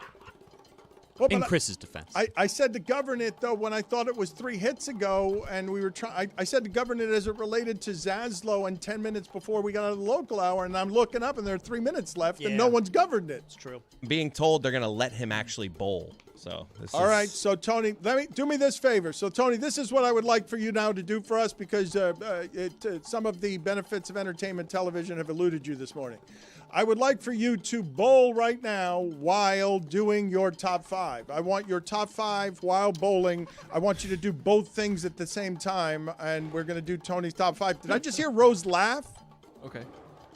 Yeah, yes, because she understands how many hands I need and how many hands I have. And I need 3 hands, but I only have 2. So, but we can do it, Dan. That's fine. Okay, so let me know when you're ready. Well, if you said you can bowl, I'd like to see how you do now while doing your top 5. So let's do this. I will remind you, when was the last time you bowled? Because remember, I got to throw the ball, then the pins have to fall, then the ball has to be returned to me to then hit a spare to then be able to do the same thing again. So it's going to take a little bit of time. That's fine. That, right? I've got 5 minutes, so give me a take. Okay. Roll the ball 5. Do it 5 times. Okay, perfect. You ready for number 5? No yes. ball allowed, just straight number 5. Is anyone there at Bird Bowl? Is number 5. Is anyone there at Bird Bowl? There's a nice family. There's a nice family with a young kid who's bowling right now. Again, we don't have to show the massive kid. Bowling alley. Plus, they're expanding. Thanks to Dion, the GM here. They're actually going to get another like 20 lanes this way. Why? There's all with an those open arcade lanes. and a mini golf. It's incredible. So, yeah, Oh, 60 see, some odd I lanes love here, that but Bird we're Bowl gonna is only expanding here as Columbus doesn't let us get in there, and now look at us. We're in the middle of another Cuban Miami icon. What are you shaking your head about, Mike? I think the bowling alley would be a lot more popping on a Monday at 10 a.m. And the bowling center. All right, Tony, go ahead. Yeah. All right, number 5. It's a look in the mirror game for Philly. Look in the mirror because something is deathly wrong with your organization. That offense should not be scoring the way that they are. That defense is obviously very good, missing some key pieces throughout the season, but it's a look in the mirror game. Looking at you, Sirianni. You got to figure it out. All right, here we go. Okay, you put it down, and I'll come after you here with Zaslow. I don't like putting my fingers in the hole, so I'm gonna do it kind of caveman style with just gripping the ball like You this. got to put the fingers in the hole. You got? What do you mean? No, you got to put your fingers in the hole. No, He's not doing it. I don't like doing that. Okay. you're I'm going to also bowl. gonna put a Wait cut minute. on it. That's not even I'm gonna put bowling. a cut on it. If you don't put your wait a minute. It's not you're called a cut, but do your No, there are thing. some people that do this. No, it's a spin. It's a spin, but he's just. Tell my man what's up. That's pretty good. All right. Wow, that's a very difficult shot to terrible hit. lead. Look at the I've got a spare. middle Nah, this guy's an terrible athlete. lead. and a 2-corner pin. You went Throw it the same way. You went Goes on Brooklyn a line. side. You went Brooklyn side, huh? Good at all. Jesus, that you have no chance of picking that up. Do you realize the viral moment that will become if you're able Let's to go. pick This up? guy knows. We got some canes over here. Oh, he was listening. Oh, there it is. Yeah. He came Let's running over with go. the Everybody go pantuflas. to Bird Bowl. Get Let's your go. friends. Get your friends, pantuflas. Everybody go to Bird Bowl right now, like that guy Everybody. did. Let's go. Tell your Let's go. friends. That's how Get you do it everybody. around Let's make it a party over there. I love how that guy showed up and was playing, and then he saw he's the only one, so he's like, "All right, I'm leaving." It's whoosh whoosh, Tony. That's I don't like that. It's whoosh I'm whoosh. a hoo kind of It's guy. whoosh whoosh. I'm a hoo kind of guy. Whoosh, whoosh. I don't care what you say. Okay. All right, here, Rose, hold this. Rose, hold this. Do your job, Rose. Here you go. Do your job, Rose. We're a wind event. It's a whoosh whoosh. What's the strategy? Are you going to try to get the middle pin? Like, what are you going to do here? I'm gonna try to throw it. How about that? Sucker? Well, but wait a minute. Don't we need number 4 first? Yep, I was about to say it, Dan. Number 4, George Kittle. We'll see you in Valhalla, brother. Maybe he throws the ball every 2. Now we're gonna keep doing this. Okay.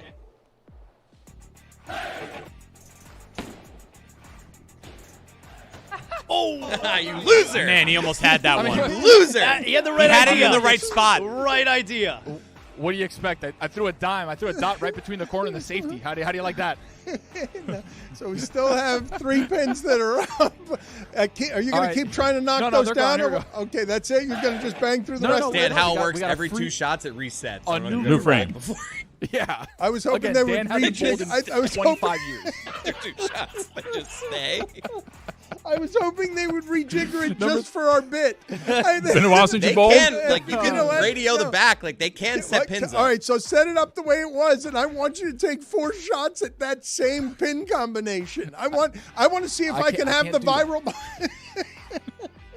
I can't do that. We have a full rack of pins, and we're on number 3. Caleb Williams, sir, you have my attention. Yeah, let's get a strike here. Caleb Williams, sir, you have my attention. Oh! I mean, it was Brooklyn, but we'll count it. It was Brooklyn. All right, Chris, what I want you to set up is your dad was telling me the other day that he bowls about a 150. Set him up against Tony, and let's see if Tony bowling this way can knock out your dad. Number 2, Tony. I think you can. I think you can do it just this way. Number 2, playoff touchdowns. Justin Herbert, 2. Jawan Jennings, 2. It seems like the question between Tua and Herbert was neither. Oh, no. You can't do that to Herbert. Let's get another strike. It's a big week for Of course I Cubans. can. Of course, they're terrible. All right, Tony, this is big. I think I do want him bowling against your dad. Ooh, almost a gutter. We got an easy spare, though. I would take my dad. He set the table nicely for the spare. Exactly right. I just need to hit in the middle and have it spin out and kick out the other one. No, that was Try not, Staten Island. That was not setting the table. Put it on the poll at Le Batard Show. Is leaving 7 pins up setting it up nicely for the 7 pins. spare. There's 3, guys. I got fooled. I got fooled. There's 4 pins there. Hey, you hit it. You throw your nice strike ball here, that Brooklyn side, you can get this strike. Yep. I mean, this spare. What does that mean? Listen. What to about Cody. Hell's Kitchen? I'm sorry. I was distracted by my eyesight and the fuzzy camera work at the end there. I thought 7 pins were remaining. Number 2. That was number 2, Dan. Number 1. Picking up a QB and carrying him 10 yards into the end zone should be a crime punishable by the electric chair. Oh, wow. Okay, I'm ratcheting that's it up. a little too strong. Not even suspending the push. No. strong. Electric chair. No. You're the guard that picks up Josh Allen and goes 10 yards and knocks out the Jags. Electric Look at chair. that guy in the background Josh just Allen? standing ominously. Electric chair, maybe. Pats fan right here. Big Pats fan. He's got a Pats hat on. Guys. This guy says, we love Drake May, baby. Let's go. Drake May. Let's go. That's not football. What Buffalo did at the end of that football game to win the football game is un-American, and while not punishable by the electric chair, it's not football.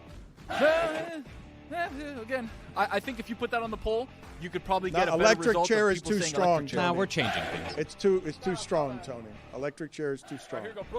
Brooklyn side spare. There we go. Do you think he'd beat your dad, Chris? No. You distracted Tony him. seems pretty awful, if I'm being honest. You've got this, Sean. That was a personal foul, by the way. That was a personal foul. Sean McGill almost broke my arm on the way back. All right, a bunch and of caused me to excuses. miss that shot, All right, go to the sex shop. Broke my arm. Sex shop. Go to the sex shop. All right. Former Okay, laser can I throw tag one center. more? I'm gonna throw it left I know here. Sean McGill's in on that. Thinking I of love that fingers in holes.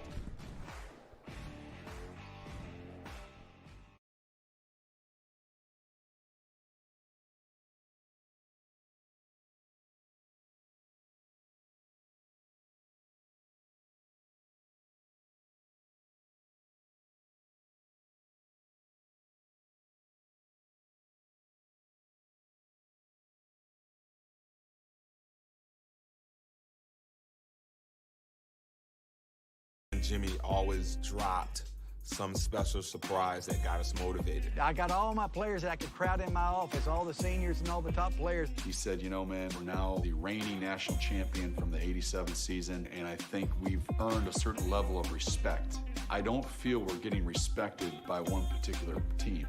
I want to show you something. I said, what is he about to show us? He just stuck the tape in and walked out. We are the symbol of the Florida State. We know when it's good, some say we're great.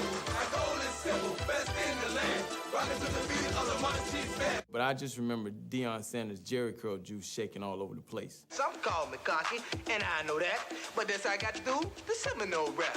I was like, I hope they knock the curl juice out of his head. They made an awful music video, an awful one. There was Deion, primetime, and their quarterbacks and their running backs. My name is Doc, but they call me the Blade. As deadly to receivers as the Ace of Spades. All kind of talking smack about how they were going to be the champions. It was on from then on. It's easy to talk noise behind the camera and never knew that tape would get back to us. It was their way of trying to convince themselves that they could beat us. I think Deion, he was bringing that swagger, trying to bring it up to Tallahassee. Florida State was a University of Miami wannabe. That's what pissed us off. Florida State was just being us. We were probably a little upset that they beat us to it. I think Florida State had no idea what they were in store for once that tape went in there. They came into the preseason #1. I mean, they came #1 after we had won a national title. It was an insult. It was a kick in the stomach.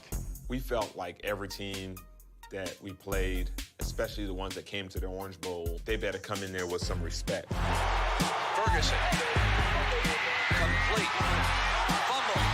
Miami's ball. It was a slaughter. We sent them back to Tallahassee. Gary cuts inside, and Deion Sanders takes him on, and Gary beats him. Gary whips prime time for a Miami touchdown. We go out there and win like 31-0 or whatever it was. Florida State was kind of like our little brothers. You know, every once in a while you got to beat your little brother. They recruited like we did. They recruited Florida. A lot of those guys we grew up with in the same neighborhoods, went to the same high schools. But I tell you what, those were some tough games anytime you played FSU. I don't know how many have been lost or won by a field goal made or missed. And that's how they got their name. And right today, they're always known for the wide right crew. Wide right. Then the year came, they got some special kicker was supposed to make it, and he went wide left. He missed it. Wide left. We had them so jacked up in the brain that they didn't know what to do. I respected those guys because they kept us on the schedule, unlike the Gators.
We're going to be doing a lot of different stuff in the streets of Miami as the party comes to Miami in college football in a way that is really rare, I should say. This has been a championship city in football only because of this team. I know the Dolphins won a long time ago, but it was half a century ago when the Dolphins did the football winning.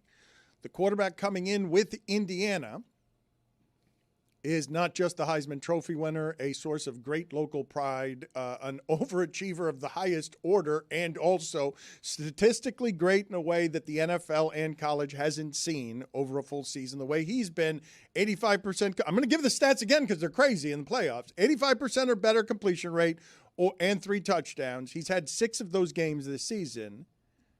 No other quarterback, college or pro, in the last 25 years has done that even 4 times in a season. What he did was at Maryland was truly impressive, okay? So I don't mean to degrade this kid when I simply say when that team went, never mind Ohio State in the game they played against Ohio State, a team that Miami physically dragged. When they played at Iowa and Penn State and played athletes comparable to Miami's, maybe, I don't think Iowa's are, Penn State's might be. Those were very close games that Indiana could have easily lost this season. The 2 games that Miami lost instead, Louisville and SMU as losses, the Penn State, the 2 games that they had this season that were the most impressive games outside of the ones that you know, of Ohio State, obviously. It's Illinois. It's what they did when we thought Illinois was better than they were, and they were ranked. And I'm asking you. I'm going to say Maryland because I like Maryland, but I don't know that the country at large like. I liked Maryland all season, and Maryland, I think, ended up losing 6 games. So my analysis was bad there, just like it was bad on what Texas Tech's offense was, because I thought Texas Tech's offense would be able to do something against Oregon, and so now everybody's looking at the last 2 games, and I understand this. The betting line moved. I will tell you again, Miami should not be a touchdown underdog to any team in the country physically. It's asinine. It's asinine to make them a touchdown underdog because you've been made crazy by what the last 2 games look like because they took out a bad Alabama team. I don't care what anybody says about you beat Georgia every once in a while. That's as bad an Alabama team as you've had in the last 6 or 7 years. It gets to the playoff, but that's not Alabama. That's just running around in the uniform of a ghost. That's the same thing Georgia was doing this year. That conference was not any good. Like Lane Kiffin ran that conference with a team that could put up offense because they got a quarterback who's going to go into a 6th year and is going to fight the NCAA and everyone else to the grave to try and get a 6th year at Mississippi because he'll be the biggest star in college football next year, and that's better than being the 7th of the pros. And let's be honest. I mean, we've been questioning if Oregon's that good the entire season. And I understand what they did in the Orange Bowl against Texas Tech. But still, we could look at the final score, 56-22. Oh, my God, Indiana mauled them. Oregon gave that game away. Pick 6 on the very first play. Then you got the stupid fumble inside the red zone at 21-7. That game was over immediately. The final score is very, very deceiving. I believe that Oregon was getting some reputation points. And again, they did something to Texas Tech. So I'm wrong on this one, okay? When they did that to Texas Tech's offense, because I thought Texas Tech was good enough to beat anybody, I'm like, okay, Oregon must have some defense. So that when I see Indiana do all of that to Oregon, and Fernando Mendoza being as efficient as he is more than any other quarterback, college or pro, I then end up believing in some of the history of Oregon, and I believe it's about time to sort of revisit with the Dan Lanning stuff. Oregon never wins that game, and there's not a reason that Oregon, funded by Nike, would ever be worse than Indiana at NIL. You lost twice to them this season. Like Indiana's other impressive win is against Oregon, but is Oregon that good? I don't know. I've been asking all year long, is Oregon that good? I don't know how fair the Dan Lanning stuff is, though. Like, I know they always get smoked in that game, but literally the week before it, they killed Texas Tech. Like you can't just ignore that, right? I'd like to ignore it, actually, because of how bad it made me look on what I thought was a team that could physically be with Miami. But there is not a team I have seen that can physically be with Miami. It would look a little bit like Texas. It would look a little bit like Penn State. But when Indiana played Ohio State, you saw what that game was. And a hugely impressive victory, incidentally. Like, to beat the defending champions that way, but they didn't manhandle them the way that Miami did. The thing about the Ole Miss game to me that was the most interesting is I'm watching Miami play a bad football game, sloppy, undisciplined. Trinidad Chambliss should have had 4 interceptions. It shouldn't have been they were celebrating Trinidad Chambliss as a new superstar. He should have had 4 interceptions. Telling you all week about Trinidad Chambliss, right? Who? This guy. But Miami won the game anyway, because they can beat you a number of different ways, and sometimes it'll be the quarterback's legs because they've spent a lot of money on the quarterback, and this is the one they needed him to win. He's been playing caretaker at the end. In the end of these close games, he needed to be the one that won that. They lost it. I'm telling you, that Louisville game was a fluke. Think about the 4 interceptions that Miami dropped in its last game. Louisville made 3 spectacular plays on long ball interceptions against Carson Beck and wrecked his head with a 4-turnover game. Like it was 3 great interceptions, professional plays. You know how many plays I watched this weekend? I'm watching defensive backs drop the ball. Louisville had 3 great interceptions in that game. Trinidad Chambliss should have had, it's 4 interceptions on 12 hands. Off 12 hands. It's not one-hand interceptions. There were 12 hands on 4 interceptions. It was 2 hands on a ball in your stomach. It might have been 14 hands. There might have been somebody else who bobbled it. Louis Riddick said he's never seen a game like that. And Miami won it anyway. And it's because they're better physically than most of the teams that they're playing against. And it's something that only sort of Lane Kiffin and Nick Saban can tell you about as guys who were at Alabama when that was happening. It's super rare for every team in the sport, even the undefeated one, to concede 50 pounds on the line. Indiana's conceding 50 pounds along the defensive line. But they're incredibly well prepared. They don't make mistakes. They know where stuff is going. They make incredible breaks on balls. There's an insane stat. They've intercepted the first or second pass of a game 4 times this season.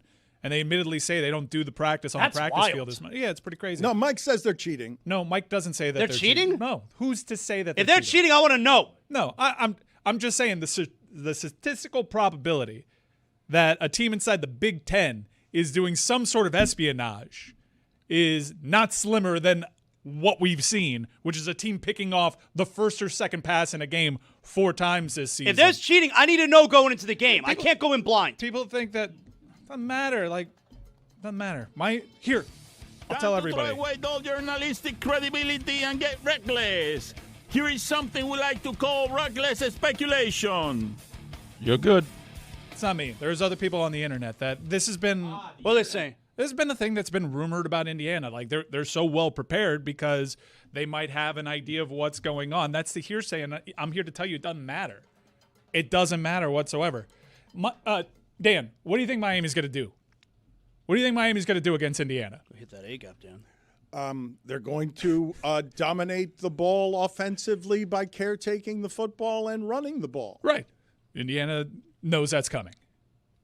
And all the teams that have played Miami have known that's coming. So it's everyone will look at this. They're already touting what a coaching advantage Indiana has in this. The whispers and stuff, that's something for Indiana to deal with. That's all right. The defensive coordinator already hopped in my mentions. We're okay. The whispers? It's good to know that The we're already in defensive there. coordinator hopped in your defensive coordinator for IU? Yeah. Hopped in your mentions? Yeah. What do you say? Check for yourself. The whispers, is that part of the Mike Ryan exclusive information that you give on Twitter for a price every month? There is a mental warfare aspect of this that I've been at war for 3 months. And if those whispers are already reaching that building to the point that the defensive coordinator is hopping in the menchies, okay, I'd say that's a big fat mission accomplished. Wait a minute. All right. So you skew the lines between journalism, and I want to get into this because we've got another test case here in front of us. Zaslow, I need a ruling from you on whether something else that's gone viral is or isn't journalism, because we've got a story that a lot of people are talking about. But Mike Ryan is in this weird lane between insider and guy who knows the business and investor in the Hurricanes and information broker, but not tethered to journalism's rules in any way. He's sitting here saying, and I don't know what this is, happens to know or what it is, whispers, whatever. It sounds like he's saying Indiana's cheating and that the defensive coordinator's in his menchies, in his DMs, excuse me, that's different. The mentions are different. Menchies are out there for public consumption. Jeremy has a tweet. Little quote tweet. So Mike tweeted, "I'll spare Indiana from the narrative. It's not my place to say if they do or don't, ... But in case they do, I'll spare them the time and effort and reveal our greatest secret. We're running A gap." And Indiana's defensive coordinator quote tweeted Mike and said, "Thank you, sir. We'll meet you there." Do you see my response to it? He says, "Best of luck, coach. May you continue to catapult your team to new heights." Did you get it? Do you get it? If you don't get the catapult reference, that's on you. So Mike Ryan would have you believe during this victory lap of his that he's playing a different game than everyone else. This is going to be really annoying to people who already hate Miami for a number of reasons that are not Mike Ryan. Mike Ryan gets to be not only a guy who goes into the championship game being right all season, but he's also telling the defensive coordinator, Indiana, and our Heisman, okay, it's coming up the middle. And it's 50 pounds heavier than you. Now what? I mean, doesn't the defense coordinator have to be a little bit above this? That's what I'm saying. That's what I'm saying. If you're just trying to rile folks up, and inside of 24 hours, the defensive coordinators look, Corey Heatherman's not tweeting Mike Epps. That's what I'm telling you. Zaslow, where are we, please, on this journalism story? Oh, Tony's back, though. Wait a minute. What should we do here, Zaslow? Make an executive call here. Should we go to the journalism story of the moment that has gone viral that everyone's talking about, or should we go to Tony outside of Playthings? Journalism. I'm sorry, Tony. Stay right there. Go ahead and put Tony in picture.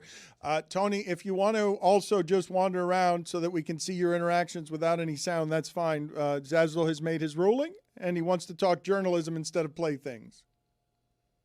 What is the story, Zaslow? I'm sorry, Tony. I want to. I'm being told he has like a guest he was going to bring in. Okay, now Who cares about what Zaslow has to say about journalism? Who cares? Who's the guest? The clerk at Playthings?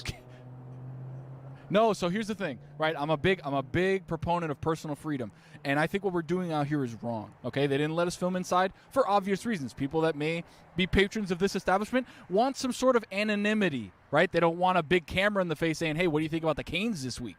Right? So there's been multiple people that have been walking out of cars that have looked at me a little funny, and I don't like that. So I'm with that. We're not going to go inside there. Plus, we can't, right? But we will be showing people coming in and out. But we did have somebody like come that. in and say, I "Hey, you guys guarantee are you playthings." I'm heading over there right now. I guarantee you there are multiple people sitting in their car right now afraid to walk in because the door. I mean, would you? Yeah. I got no shame in my game. Yeah. No. Again, I don't like that. I don't like what we're doing here. Chris, I'd do a cartwheel in there. Chris, how I would love the visual of just you striding confidently into a sex shop over Tony's shoulder. All right, so we're not going to get inside, and you're not going to be able to ask any Hurricanes fans about anything because there are too many people near the sex shop that don't want to be seen. A and B, I actually have. Yeah, you can go.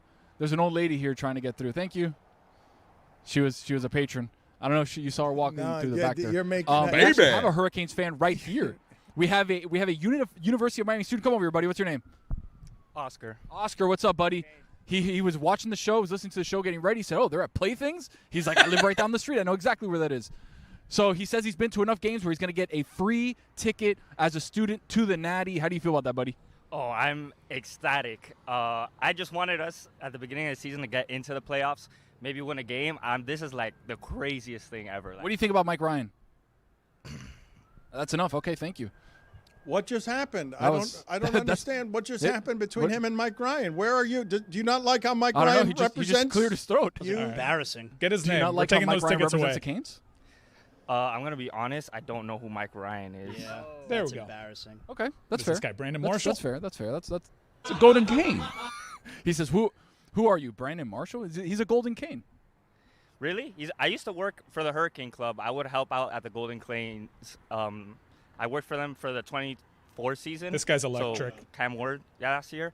And I would work game days. And I helped in the Golden Canes and in the Champion Canes. What do you think about Joe Zagacki? Again, no clue who that is. Wow. I've had enough. Well, he goes to the games. games. This guy needs to Kindly kindly leave. leave. I'm It's done. not his fault. I'm done. Again. Not his all fault. right. You're No an biggie. imposter. Run him off of the street. Get him away from the pleasure center. Ask him about All right, Josh you gotta Darrow. go, buddy. I'm sorry. Thank you so much. Get him out Appreciate of it. here. Go Canes. Oh, but you guys are That was offended. the Look, hand gesture. Yeah. No, Thought he was going to throw Mina. up the Utah Utes one. Fraud. okay, let me. You know, hey, look. He's going to Google all of them right now. Right. Start with Joe Zagacki. Never seen Canes that guy legend, before in Canes my voice, life. at Canes voice on Twitter. If that guy worked in the Hurricane Club, You know, never hey, saw look. him. Again, we're trying to teach the younger generation about the things that were handed down to us. That being the radio voice of the Miami Hurricanes for multiple sports, by the way, not just football. He does baseball. He does basketball. They're a Tony, jazz what's band the, on what's the sneakers. sale? What's Like, the sale Playthings has got going on? What's the sale they got going on back Yeah, there? they got a nice BOGO. I don't know those? exactly what the BOGOs are, though. Let me see. Hold on. Let me walk Yeah, over. let's see what the let's see they what the also have- discount is here. They also have popsicles. They have popsicles in there. I don't know what. So I the don't know guy what was that's about. a fan of our it says show. Doesn't know He Mike just Ryan. wanted to be Yeah. on television. Tony, go in there and grab a confusing. popsicle. Go in there and grab a popsicle. You want me to go in there and grab a popsicle? Okay. And a All right, fleshlight. give me a He second. Hold on. sounds I so can't excited take about the cam in It's there. unfair to use this voice. in there and grab a flashlight? Just grab a just a popsicle. Just grab a popsicle. Thank you. Okay. Let me ask if they see if they got it. Okay. Hold on. Bella's got 2 L's. See if they got it. There's a big sale going. There's a big sale going on. What is the bit of journalism that we just got overruled by Tony on? We keep him up in the pictures. All right, so this is actually a huge story right now. There was NFL playoffs this weekend, which were really fantastic. And the biggest story actually took place in the Jacksonville Jaguars post-game press conference. All right, so Dan, check this out. Liam Cohen, he's the head coach of the Jaguars. This is right after the loss. Their season is over.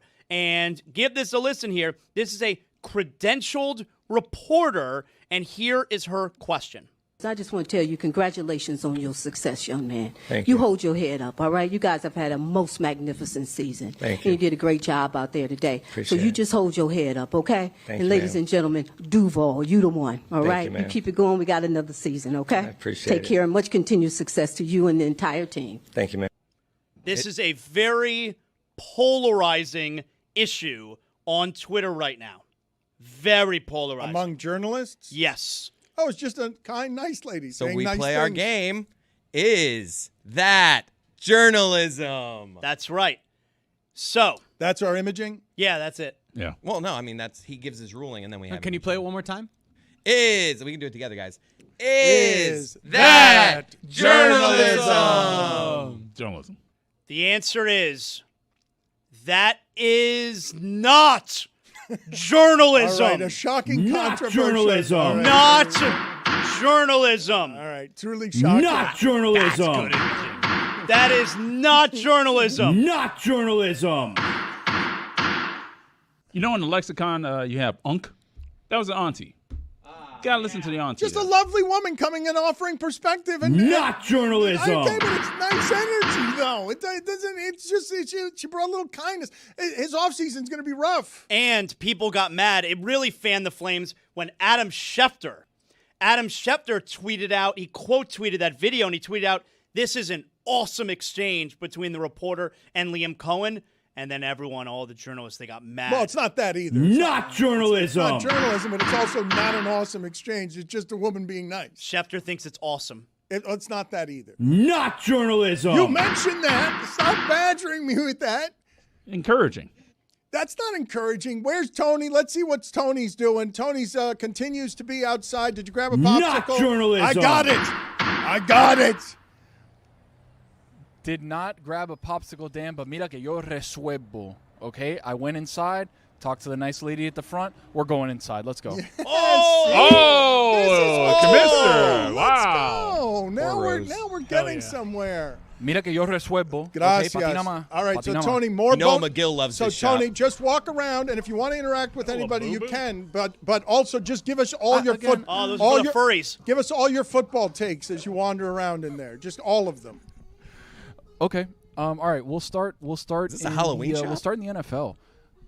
It's a bit of a mix. Like they got costumes, they got certain things going on here. Obviously, you know. Tony, just it is plow what it is. ahead, and if there's anything you want to interact with, you interact. But in the interim, just give me football analysis, please. Nothing yeah. else. Yeah. Okay. Here's Yeah, your okay. big moment, So Tony. the Rams. Yeah. The Rams, I think, like we talked about, could be one of the best teams in the NFL, but they have a weird thing with the Panthers where they just kind of can't figure them out. And I don't know if it's that the Panthers have their number or if Stafford just doesn't like playing in Carolina. I don't know what it is. But now that the Panthers are out of the way, I think the Rams can go on a run. What do we think about this? Bow and arrow? It's a little cowgirl situation there. I don't know. There's a lot of costumes here. It's a lot of costumes. Ben Johnson is probably one of the biggest winners, not only of the weekend but the entire season, because when you have somebody who goes interdivision and then all of a sudden can do what he can do. Here, hold this for a second. When somebody can do what he can do, which is basically completely flip. I don't think you're using that Let me right. be more quiet. What? Are you being reprimanded? That holds for something else. You're being reprimanded No, I was for just wandering No, around? I was told to not show certain things, which is fine. We're in the costume section, which is perfectly fine. No, what I was going to say was, not only do you have the plus of taking away a divisional opponent's best asset, because they told me to be more quiet. There's have to people buy actually that. patrons of the store that are looking for stuff. I don't have to think buy this? that mask is supposed to go over eyes. Yeah, I over think your it's- eyes. I think you're wearing that Yeah. wrong. Look a little like the Hamburglar. Though they have a picture of it, people over their face. You can't just put that back. Multiple uses. Yeah, you own that now. That's yours. No, I'm not buying this. Yeah, you can't. You okay, can't put so- that back. Somebody else didn't want to wear that. Be smelling your fumes in that. I can put this back in a second. What are you talking about? That's gross. Oh, don't do that. What do you So- think- that what do you people think have been wearing that what do thing you for think there's 69 rules? years. We approve it. What do you think? There's rules here. This What is a can't you no-holds show? barred place. What they can't told you me what show? I can't show. What- and he just said it's a I no can't holds show- barred. I can't show the obvious thing. What? I can't show the obvious dildo. thing. I've been already told by the higher ups. I didn't confirm nor deny. We that. did 2 shows on that a few But- weeks ago. You can sell I them know, at a but we didn't show CVS, but you can't show I think them. it's porn. It can't be any sex toy related things he can't televise. No, it is. It is. No, it is. It is ST related. It's absolutely ST related. Why'd Rose you do told that? me, hey, you can't do that. So okay, do what? All right, ST? let's keep breaking down the playoffs. Sex toy. Keep giving us your football analysis. Were you done with Ben Johnson, or do you have more? What is that? I have a clown horn here. What is that? It's a clown horn. Who likes Also, that? Wait a Dan, minute. don't think act you have the like right you use don't for know that about either. Where does that go? It's $7.99. You became for a John clown Madden horn. all of a sudden. That's such a great bit. John, sexual John. You did.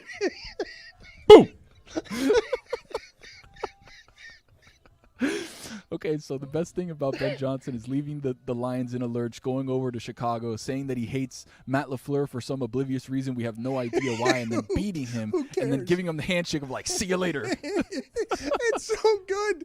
It's so good. The Bears coach does not respect the Packers coach and came close to getting him fired with 3 brutal questions. Whoa. Because I missed that. Because you never see that. Am I wrong or overreacting when I say that's one of the great football collapses of all time in the playoffs? I mean, but points-wise, yeah. They were up by Easily. 15 in the fourth quarter. Yeah.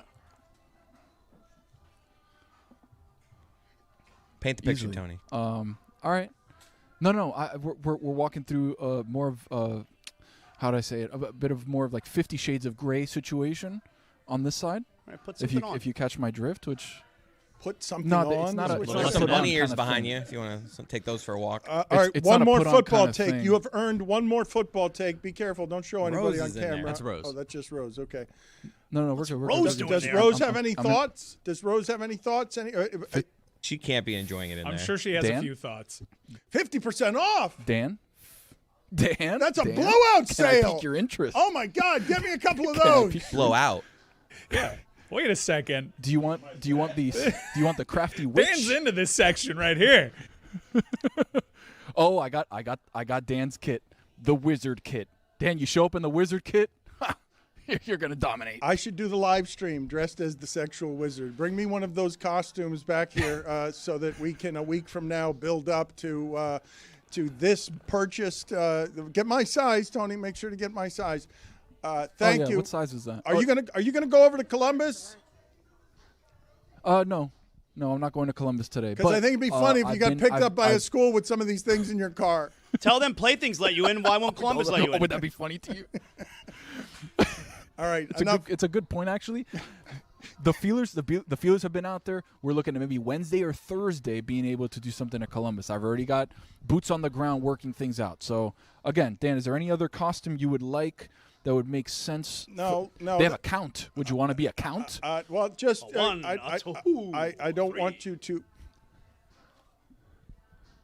Count.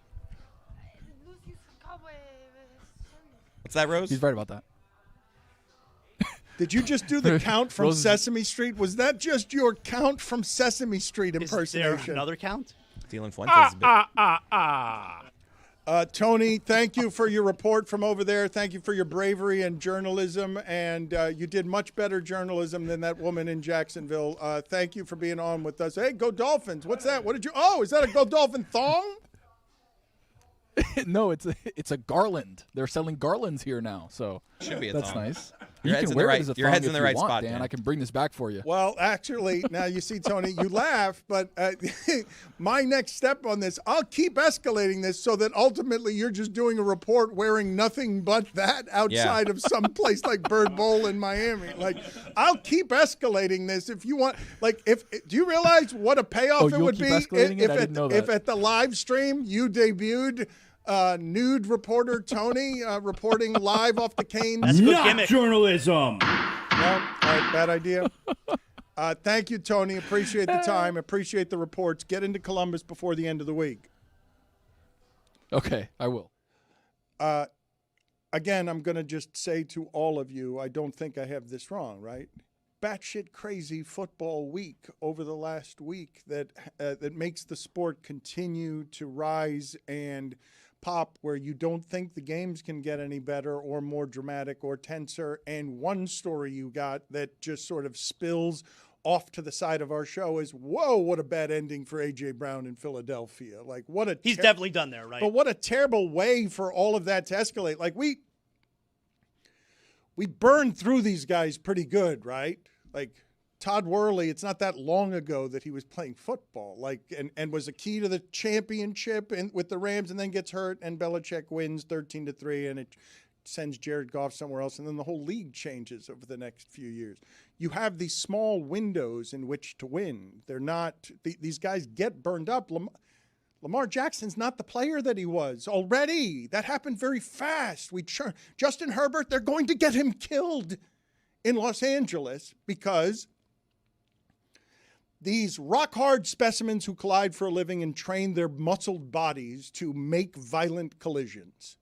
These people who are maniacal about winning and at almost any physical cost.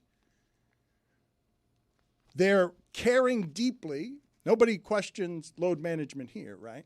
They're caring deeply on every Sunday and Monday, and every weekend they exceed our expectations, where the Rams, what I'm telling you is, I believe, the best team in the league, is laboring like that against what I believe empirically, mathematically, through point differential, is the worst NFL playoff team there's ever been in the Carolina Panthers, minus 69 or whatever, 67 for the season.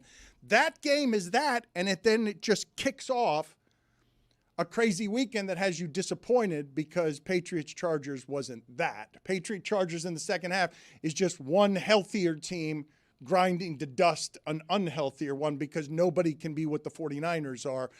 We overcome all injuries under all circumstance. No one understands how we do it. All our stars can be physically unable to perform, and as an added bonus, Trent Williams can be washed. And we're going into Philadelphia and we're beating Lane Johnson, and we're ending Sirianni's season with him on the sidelines explaining why him and A.J. Brown are yelling at each other. And that's one soap opera gone. And it was a perfect football week for drama, for storylines, for stakes, for close games, for Josh Allen overcoming Jacksonville, for it ending that way where Josh Allen is the veteran now and Trevor Lawrence has to learn some things about what you do with 59 seconds because Josh Allen saw what Mahomes did with 13 of them. Can I ask you, and you saw it here if you were watching the game where Sirianni and A.J. Brown got into it, and, you know, Big Dom comes running in, and he separates the two of them. Big Dom's the security guard. Remember, he got thrown out of a game last year. Big Dom wears a headset during the game? What is that? I think he got promoted. To what, offense coordinator? No. I think he's on proper staff now. That's your takeaway from all of this? Yeah, that's right. Okay. That's your takeaway from the A.J. Brown experience in Philadelphia, where we've watched somebody be a very good to great receiver for two different teams. The last time, yesterday. Well, he was awful yesterday. Those boos were loud because it all works when you're winning championships. But it's been an exhausting season dealing with A.J. Brown's constant. I mean, he dropped like a 25-yard pass right over the middle in the fourth quarter. Yeah, I mean, this stuff is unsettling to a team, and it was unsettling last year, and they found a way to navigate through it, but the charm wears off when you start dropping those 20-yard passes that impact your season. I actually heard the announcer, and I don't remember because I was listening to it in my car. I heard the announcer go immediately on one of the drops to, "You're paid too much money to drop that football." Like, go straight to that, because whatever A.J. Brown, man, it must be unpleasant to be A.J. Brown at the center of that particular fan base when it feels entitled to excellence and likes the way Jason Kelce represents the brand better than A.J. Brown. Those two drops as punctuation on his career are the worst possible punctuation. He would have been better off being physically hurt in the game than leaving Philadelphia that way, where at the end they can say, oh, good riddance, man. You've been this all season. When that guy, Zaslow, when he was in Tennessee, was the last player in Tennessee who mattered, a legitimate receiver superstar somehow in Tennessee, goes over to Philadelphia, gets some of the popularity of Saquon Barkley in the short time that he was there at the beginning, because who doesn't love somebody who can physically be bigger and better at wide receiver than everyone else, and then burned it all down throughout the entirety of this season. I totally understand going at A.J. Brown. Jalen Hurts' performance maybe looks a little bit better. Maybe they win that game if A.J. Brown makes a couple of plays. The thing that fascinates me about the Eagles season is how Jalen Hurts can go multiple second halves without completing a pass. How he's become basically a running quarterback in college that you're hoping can throw an accurate pass. He's trying to play like Tim Tebow Mike, but out there. You guys saw the stats. Look, if I make you this scared of the turnover, okay, I mean, think about what we're talking about in Philadelphia. Their coach is a meathead, and they've won for several years now and dragged a pretty good Chiefs team because they're more physical than everyone in the sport. When they're healthy, the tush push is an unstoppable play. Pretty giant advantage in a sport where the margins are this small, and you see how many 4th and shorts are missed or how many 4th and 2s people have to throw for because the Chargers can't get 2 yards, but these people can just every time make a drive, something that is 4 downs. We can get 10 yards because we'll get it to 3rd and 4th and 1, and then we'll just punch you in the face. That style of football over 2 seasons when Lane Johnson has played has been like some ridiculous 40-2 or whatever. And what it's done is it's made that team so afraid of the turnover, because the turnover, the feeling is the only thing that can beat us. Our defense is good enough that we will continue to punch you in the face. And they had more 3-and-outs than any team in the sport this year, because while even Carolina's going for it on every 4th down and Carolina's playing reckless football, the Philadelphia Eagles are playing scared champion, protect the football because they want to believe in their defense and what's left of their ability to beat you on 3rd and 4th and 1 with these plays, these stupidities that change the balance of the game, aren't football, are going to get the rules changed on them, but they, if not dominating an era, they won a whole lot because they had a play that was more physical than anyone else in football. I've got a top 5 sexual things Dan has said since we left Tony at Playthings. Can we do that while we go to Tony checking out? No, he's checked out and Tony's gone. Oh, I missed my window there. Okay, Number 5. That's too bad. Rams. Number 4. Minus 69 point differential. I picked up on that. Number 3. Grinding. Number 2. These rock-hard men. Number 1, load management. All in like a 3-minute span, Not right even. after we let him go. 90 seconds. You said overcome as well. You're cooking. We can stop with the tush push stuff too, right? I didn't tush push. Because I think they said the stat. Like, it had been 6 of the last 10 that they had successfully converted on a tush push, which means they're being stopped. When Lane Johnson isn't in there, their entire team is impacted, and it's not the unstoppable play that you guys made it out to be anymore. Trent Williams being washed is not something that I had, and I will ask you again, please, all you people analyzing football all over America, and many of you are doing it so very well. Chris Long, Dominique Foxworth, Mina Kimes, please explain to me how it is, because the entire sport has changed, where you have all of these people going for it on 4th down, and you're getting the ball at the 35-yard line, and the game has a Cam Little in it who yesterday misses for the first time in 20 times, but you have the margins being this small, and you have the ability with all of the precisions that you have there for the games to be so close as to be crazy, right? That the Rams and Carolina are playing that football game twice, Zaslow, twice where any bounce changes the result of that game. The Philadelphia Eagles have been better than everyone physically in that sport for 2 seasons. This year, they went 3-and-out more than any team in the sport, and Mike is sitting here telling you, really, we're going to keep putting Jalen A.J. in more of a box. A.J. Brown's going to get frustrated by that, and then A.J. Brown is going to have that game to punctuate his career. How is it that the Philadelphia Eagles collapse on their face here and we still expected them to get to the Super Bowl based on toughness without understanding that if you're trying to be physical for something that is 2 seasons more physical than everyone else in a sport like that, the wheels have to come off of that. You can't keep being more physical than everyone in that sport, play more games than everyone in that sport, do more tush pushes than anyone in that sport. You're going to run through the bodies if A.J. Brown eventually is going to somebody explain to me how it isn't just understood. Well, of course their offense is less than it was, because how many times do you want to run Saquon Barkley? How many times do you want to keep doing this before the wheels fall off the thing? When I just saw what happened to Harbaugh, it's not a collapse of genius there. His offensive line didn't and shouldn't have been in the playoffs. That's not a playoff offensive line.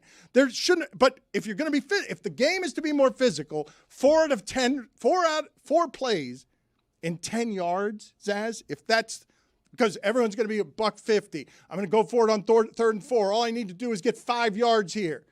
If that's how we're going to play football, how do more people not understand that the Philadelphia Eagles are dead today because all of their bodies gave out? If Kevin Durant's body falls apart at the end of those 4 years, this sport is more physical than any of them.